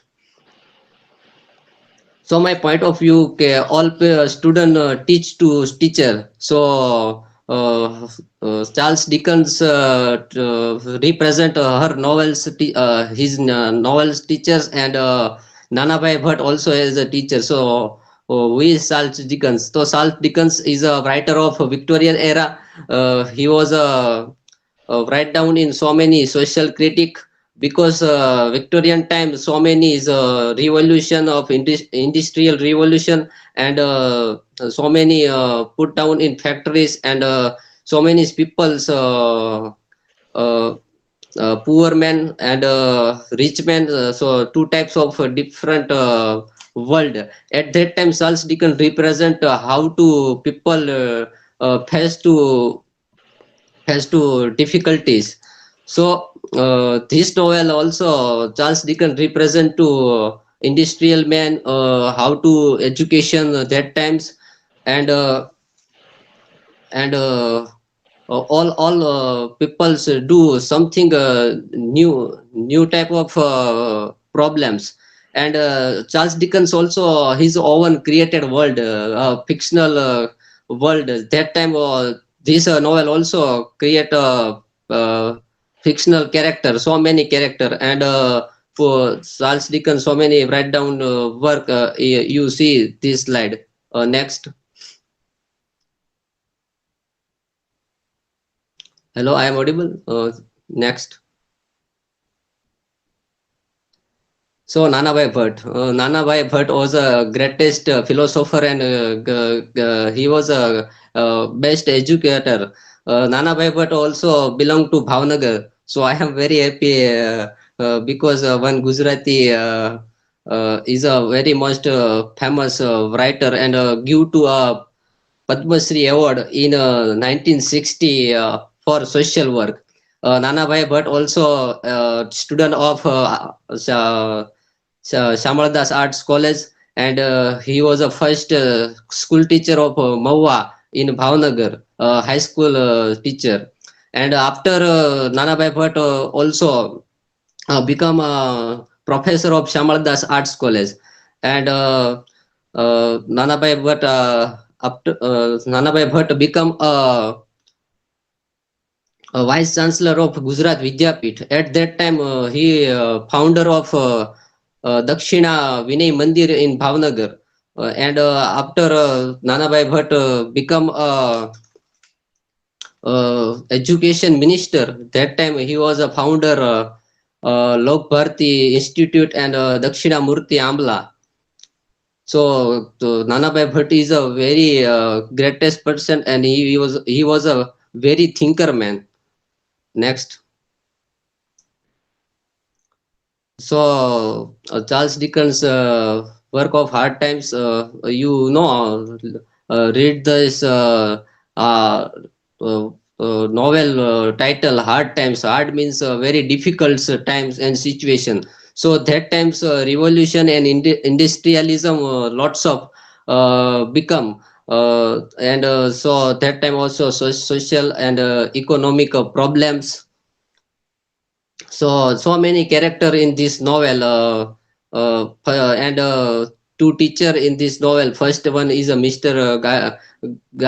Great Grand. So Great Grand is the most important character of this novel because he was one thought also represent in this novel. He was only for one believe one thought in only for fact, not important of imagination, not important of your feelings, but you teach that time you are he was a teach student. He was a say about a student, your thought or imagination not important, only for fact is important. So one quotation you read that time, you know, okay, Mr. Brent Brand, he was a believe if only for facts, not important of imagination and your feelings. Please next. Yuma Shankar Joshi is one muktak very famous. ત્રણ વાના મુજને મળ્યા, હૈયું મસ્તક અને હાથ, બહુ થઈ ગયું, બહુ દઈ દીધું દીનાનાથ, જા સોથું નહીં માગું. So this is a one best quotation because heart, head and hand is so many represent of think, because our heart is emotional and feelings, our hand is do something, do work, all give chance, and our mind is very knowledge and powerful. And also Bhadrayu Vachrajani create one work, Hayu Mastak and hand. And also Gandhiji represent this thought, and he was a Gram Jivan start in this quotation. So Nanabhai also follow this quotation. Next. Nanabhai greatest work of Ghadtar and Chantar is a best famous book because Nanabhai also own thought and our experience put down in this book, and he was a teacher in Ambla's Institute and Lok Bharti, and that time he was a discussion and communication of student at he was Anubhav, he was experience in write down in this book. He was says always, I am to teach you student and learn a student, and teach you student and learn me. So Nanabhai's education, so many different things of Charles Dickens character of Mr. Brand's stress-free education, industrial education, art of education, student-created education, student-centered education, emotional education in relationship. So let's show some picture. Next. Stress-free education, only for walls and sit down you teach, no, because education is very largely some girls some girls treats one plant to another plant is given to column and column. So this is a one type of education, and is facing is very happy, not any traits, any કહેવાય ને કે પરાણે કરવું પડે તે રીતના નહીં, પણ because he is own inner feelings very happy I am do this work. And another picture you look, boys is very happy, boys this picture of Khazanani showed. And that time all go to nature and mountain, Everest, go to nature and mount and hills and so many look like trees. And that time also feel I love nature. And so many nature's poet represent this is this nature. Next. Art to education, only for not girls cooking foods, but also Nanabai says boys and all men cook the foods. So boys are also become rotli and bhakri. First time also become any countries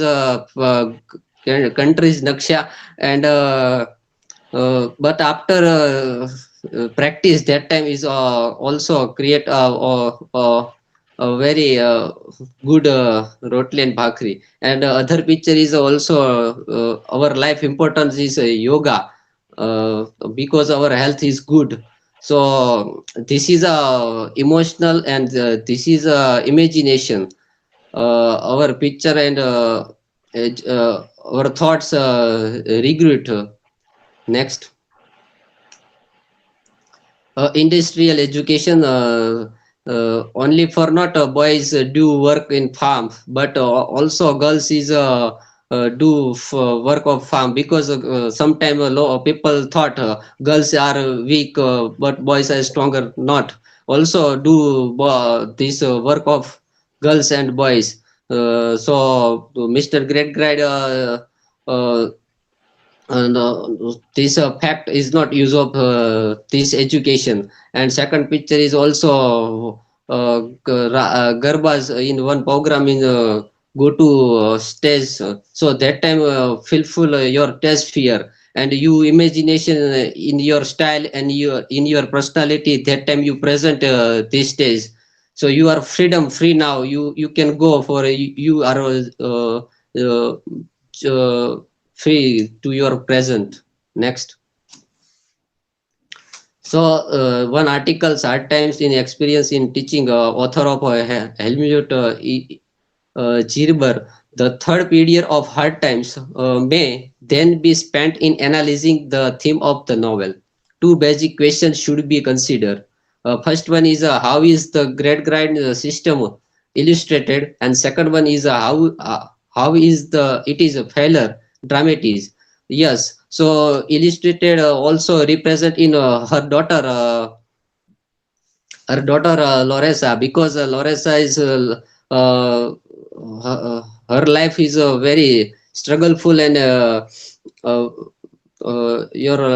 her life is very bad, because her father's thoughts follow her, and her father's fact are not use of and in her life. So that time he is hurt, and he is very difficulties in society and her life.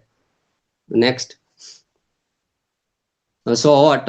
So not only for fact is important education, but also student imagination and student feelings. You know that time your student feelings. So better education give you your student and give your any person, because only for facts and only for imagination and only for feelings not importance. Both of you importance in people lives and student life. Next. This is my references. Next. Thank you. And I watch you one video. Please, Bhavyang, play my video. It is too much time. You have already occupied lot many more time than necessary. Yeah. but video is a few minutes. You have to manage your time accordingly. Okay, sir. Because at 3:30 I have another class to take. Then at 3 I have a meeting also. So that's all will be distorted in this. Yeah. Okay, sir.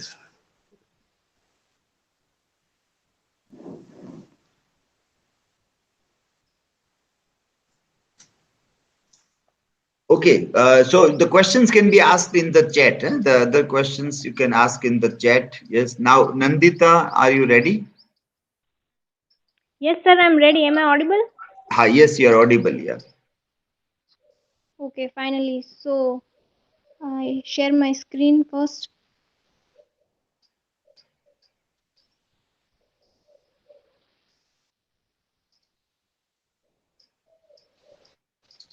Is it visible now? Yes, you are audible. Yeah.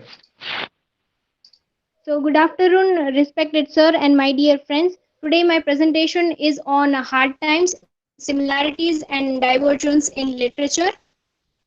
As we all know that Charles Dickens is a very famous writer of Victorian age. His full name is Charles John Huffam Dickens. He was born in 1812 and died in 1870 and was an English writer and social critic.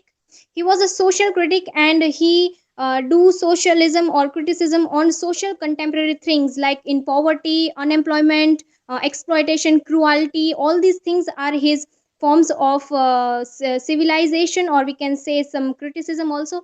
The one important thing which we can note here is Charles Dickens. Many of critics has criticized Charles Dickens writings.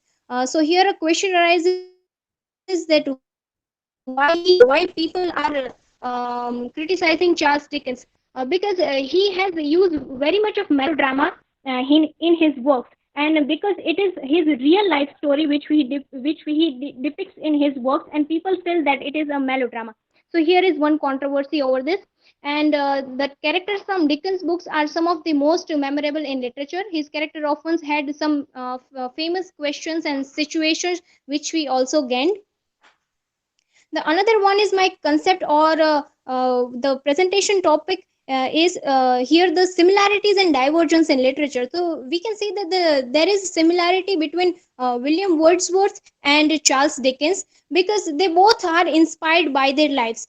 Here two concepts are there. The first is William Wordsworth's story or novels or poems are just dependent on nature. He influences the nature, he admires the nature, and Dickens also admires the nature. But here nature is equals to God. He has depicted so many things in his works, which is his own life. He has written so many works which depicts his own biography. Some are also his autobiographies also, and both have similarities, that the beneficial influence of nature, there is the power of human mind, their childhoods, their interest in past also, which we can see in the projects of Dickens also, and the inner faith experience and the power in imagination. The other one is there are major works of Charles Dickens, which is Bleak House, Oliver Twist, David Copperfield, A Tale of Two Cities, Great Expectation are his works. When we come to hard times, the similarities we can see in is that the hard times is written by Charles Dickens. It is very usual way. Here is a story of two childs, Louisa and Tom, and great grand who is his tutor taught him only about the facts, not about the emotions. He believes that the facts is the main thing in life, not only emotions. Also, he disbelieves in the emotions. And here we can see that once they grew up, they discovered their education in facts and figures and not prepared them for the complex challenges around the world. Another one is a very important thing, which is the industrial revolution out there. Industrial revolution started in 18th century in Britain, and industrial revolution arises, people of that villages or that time feels that there is now a change, there is a change. But the main thing is the change occurs, but they were feeling that the change is in a positive way. But the same thing, the change begins in a negative way, because in industrial revolution the industry are explored, the villages are going to be the city. But in city also they faces unemployment, and the the people working in the factory, they believe that after industrial revolution we will have some more jobs, or we will have some more opportunities to grind ourselves. But here the same diverse things happen in this, and by presenting the pain of working class,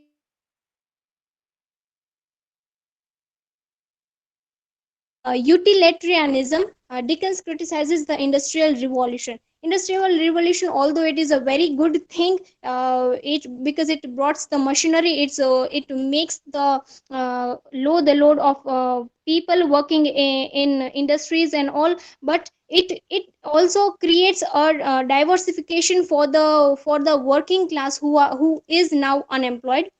The another important main aspect of this is picture depicts that there is the fact, and the another is there is also how facts and imagination works.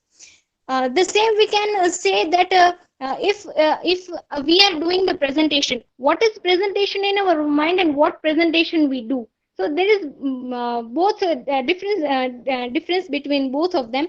This is the picture of an iceberg, and the underwater iceberg is the imagination, is what we think, and the upper one is the fact.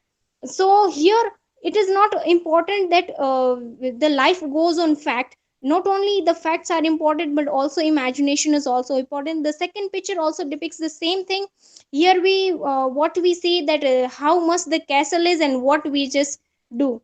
The another thing we can also depict in this is the movie's adaptation. Here I can relate imagination with books and the fact with movie adaptation. A book has lot more thing, and a film has very less of it. So here we can also connect both the things. The another one is facts can rely upon only one thing, and imagination is all of above. And William Wordsworth, here as I mentioned above, that William Wordsworth works with the imagination, and Dickens works with his fact of his own life. And the one thing which is very prominent in this is Dickens in his works he visualizes the thing which is not very that much of expensive, or we can say it is not that much of important as all.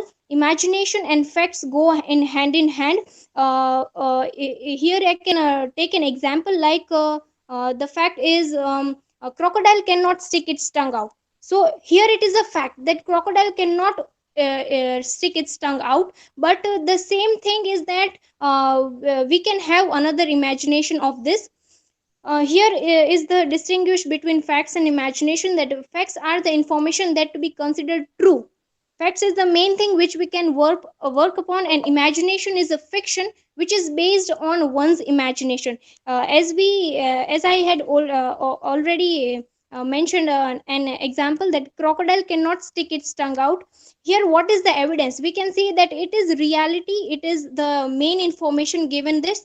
And the reference of imagination is imagination cannot be verified by evidence. Here the another example, if our mind is very powerful according with imaginations and facts. In my mind, I can if I'm not liking a person, I can kill that person in my mind. So here imagination works. I can kill that person in my mind, but in reality also I it is a crime of killing a person. But there is something connected between imagination and reality. I can kill a person in reality also, but it is a crime. I will not do that. But in my mind, I will kill someone. If I don't like you, I will kill you. Then this is the work which is connected between imagination and reality, and there is also a fact to rely upon it.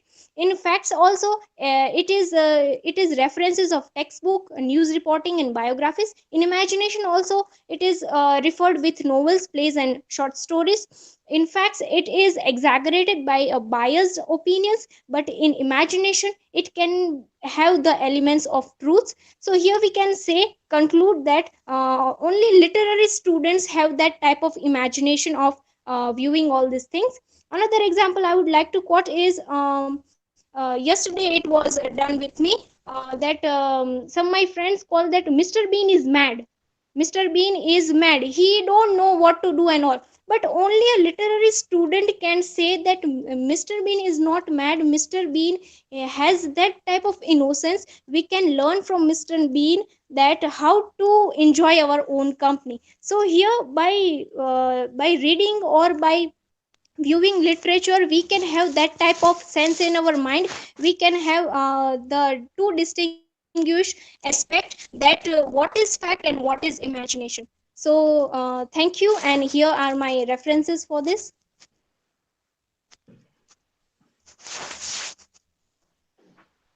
Okay, as discussed with others, I'm not again repeating, but there are slight errors and mistakes that I think you will be able to identify, yeah, from whatever we Yes, have discussed so far. Yeah. Okay. Okay, sir, I'll questions correct. to, yeah, questions to Nandita in chat box. Ask questions in chat box and she will reply in the chat. Okay. Okay, the last presenter for today is KHUSHBU. Riddhi, Yes, KHUSHBU. Yeah. Riddhi, please share my PPT. Yes, sure. Yes, and this is the last one. So all students, reminder to evaluate self and peer evaluation. Okay, don't forget to do keep things ready. So by the end of this, you can complete your evaluation. So my today's topic is pictorial representation of the importance of being earnest by Oscar Wilde and its comparison with the namesake novel by Jampalari. Next. Here, in the importance of being earnest, it is a travel comedy for serious people, and we can see that it is a comedy of manners, then it is a intellectual farsi and a social comedy. Then here, Cicely is the, we can see that she is the ward of Jack. Next.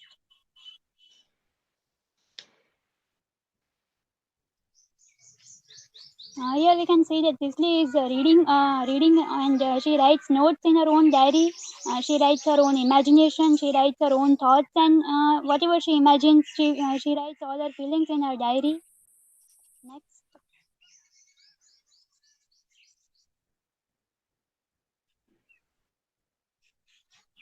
Cicely is a beautiful 18-year young girl, and yeah, here we can find that Cicely is watering the plants in her garden, and she is beautiful 18-year young girl, and when she becomes of the age 35, then on that time she will be inherited the property of his grandfather. Next.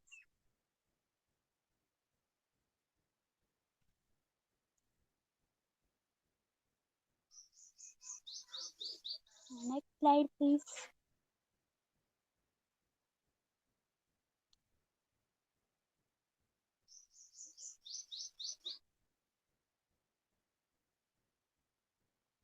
Major conflict. Jack faces many obstacles to his romantic union with Gwendolen. One obstacle is presented by Lady Bracknell, who objects to what she refers to as Jack's origin. Another obstacle is Gwendolen's obsession with the name Ernest, since she does not know the Jack's real name. Next slide, please.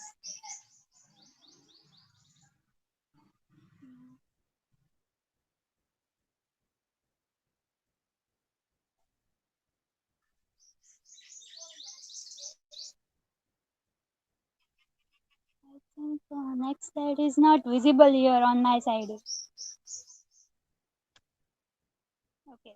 Here we find that when the Jack, that is Ernest, comes back to his own country, Hertfordshire, then he finds Gwendolen, Cicely, and Algernon already there, and he is also surprised that how Algernon has come to his place. He actually came with a reason that his brother Ernest has died, and but he finds that Algernon has come with the name Ernest as his brother, and he cannot reveal his secret, because if he reveals to do so, then his own secrets will also be revealed. So in that fear, he is not able to reveal that secret also. Then Gwendolen and Cicely discover that both Jack and Algernon have been lying to them, and that neither of them is really Ernest.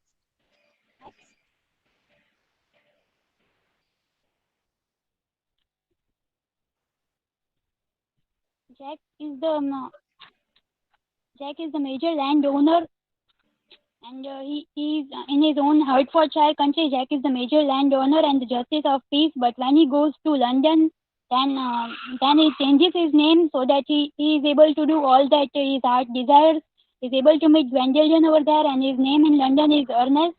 So he plays a dual role, one name in the country and another name in the London. Next slide. So the story that he has told to Cicely and in his Hertfordshire country is that Ernest is his black sheep brother, and on the other hand later on we find that Jack is in love with Gwendolen Fairfax, that is the cousin of Algernon. Next slide. On the other hand, we find that Algernon has also created one story that he has one non-existent brother named Bunbury to get out of his social obligation because lots of many social restrictions are imposed on him also by the Lady Bracknell and his relatives too. So he also escaped by giving the name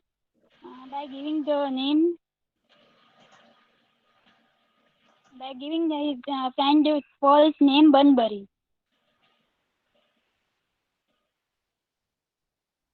I think some slides are skipped. Okay, the namesake. We can compare this play with the namesake novel. The namesake novel tackles the question of forming one's own identity. In that, we find that Gogol, when he leaves his place and goes to college, then he also changes his name to Nikhil, because he does not like that name of Indian origin. So he also changes his own name to Nikhil. Then when he comes to know that his father has kept that name because because of that author's name, his life was changed, and he was saved due to that author's book in his hand. So later on he comes to know that due to that reason his name was changed. His name was kept to Gogol. Then he feels that he regrets that why he changed his name, and then finally he loves his original name Gogol. Next.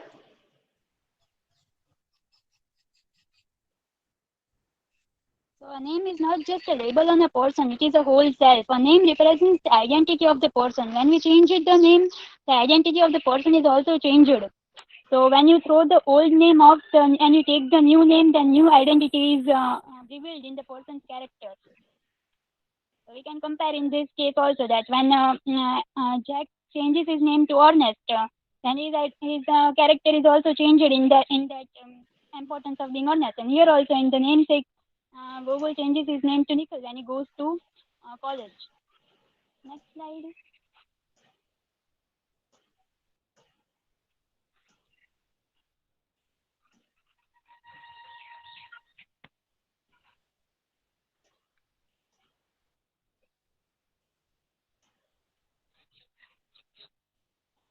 I think some slides are skipped in middle, or there is some network error on my side. Yeah, no, slides are visible. We can see the slides. Full slides we are able to see. Yeah.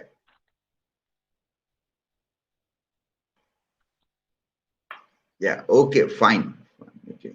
Okay. Any one can ask the question. Yes. Stuti or Sneha, who is present? Stuti is present.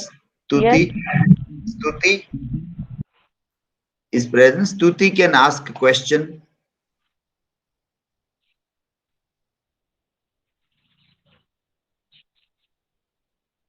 Yes, Stuti, I think, has left. Stuti is there. Can anybody contact her to see that why she left?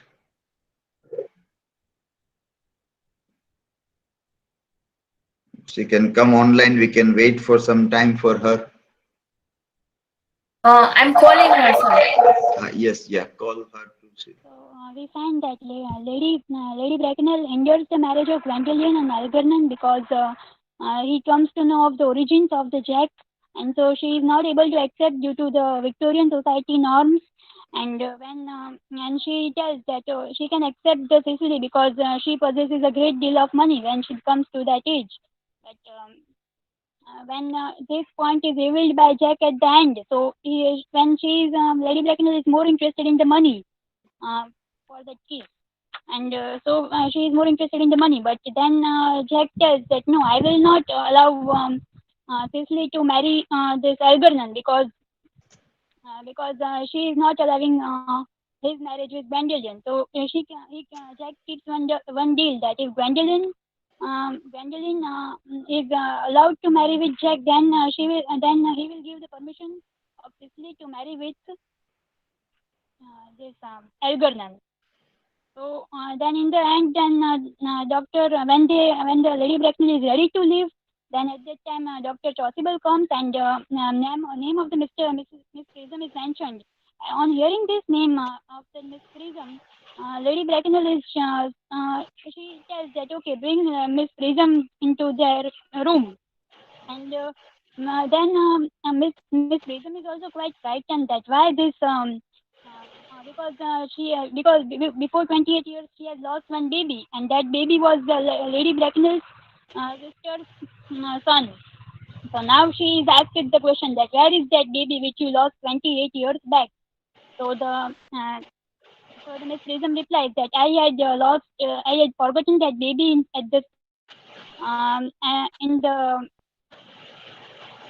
I have lost the baby at the forgotten to take that baby, and when she was due to absent-mindedness, she was writing a novel, so she had forgotten the baby in where she used to keep the novel script. So that baby was forgotten in the handbag. Then Jack comes with a handbag that he asks him that is this the bag in which she lost this baby, forgot this baby at the Victoria station. Then she agrees that yeah, this is the same bag. Then the secret is revealed that okay, this Jack is the son of his Lady Bracknell's elder sister, and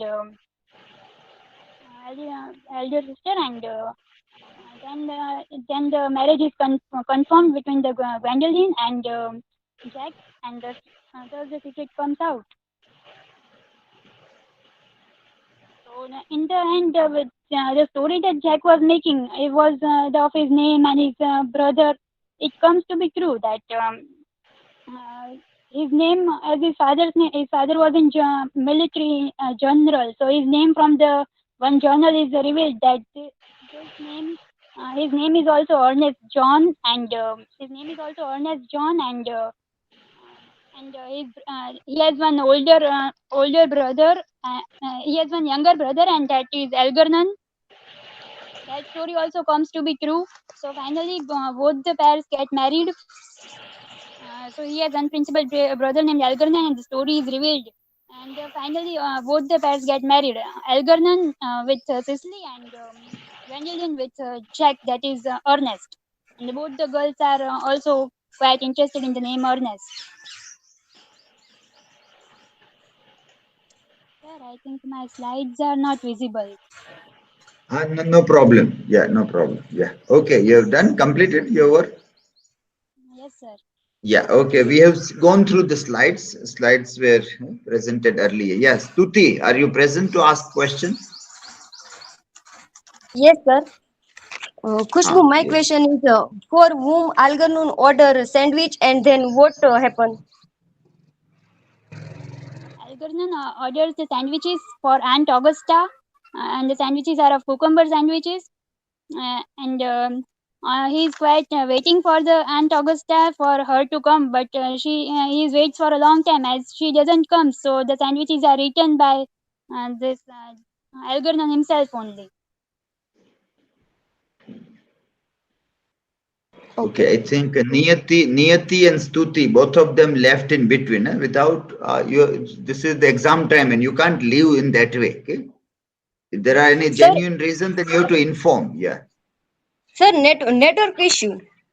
But you have to inform. This is a very common excuse nowadays people give. Network issue is a very, very common issue that people give. So people not believe in those things now. Okay, so better have a better imagination. But you can always take a permission. You can inform that this has happened. SMS can be done. Yeah, you have to inform. Okay, so that was the last presentation. Tomorrow we will have the presentations on the history. As I told you earlier, if you speak on general characteristics, it will be very good if you do on that. Remember the time. Time, you have to be careful. Time management is very important. 10 minutes. Normally it is 7 minutes only. You are given 10 minutes. So manage your time in between. So we have lots of work to be done within a day. Lots of meetings are there. Other classes are there. So we have to manage many things. Morning slot, noon slot. So if you anybody is taking extra time, then it distorts the entire schedule also. So wish you all the best for your presentation for tomorrow's day. We end our today's day here, and tomorrow will be the last day for our presentations. Yeah. Okay. Wish you all the best for tomorrow. Thank you, sir. Thank you, sir.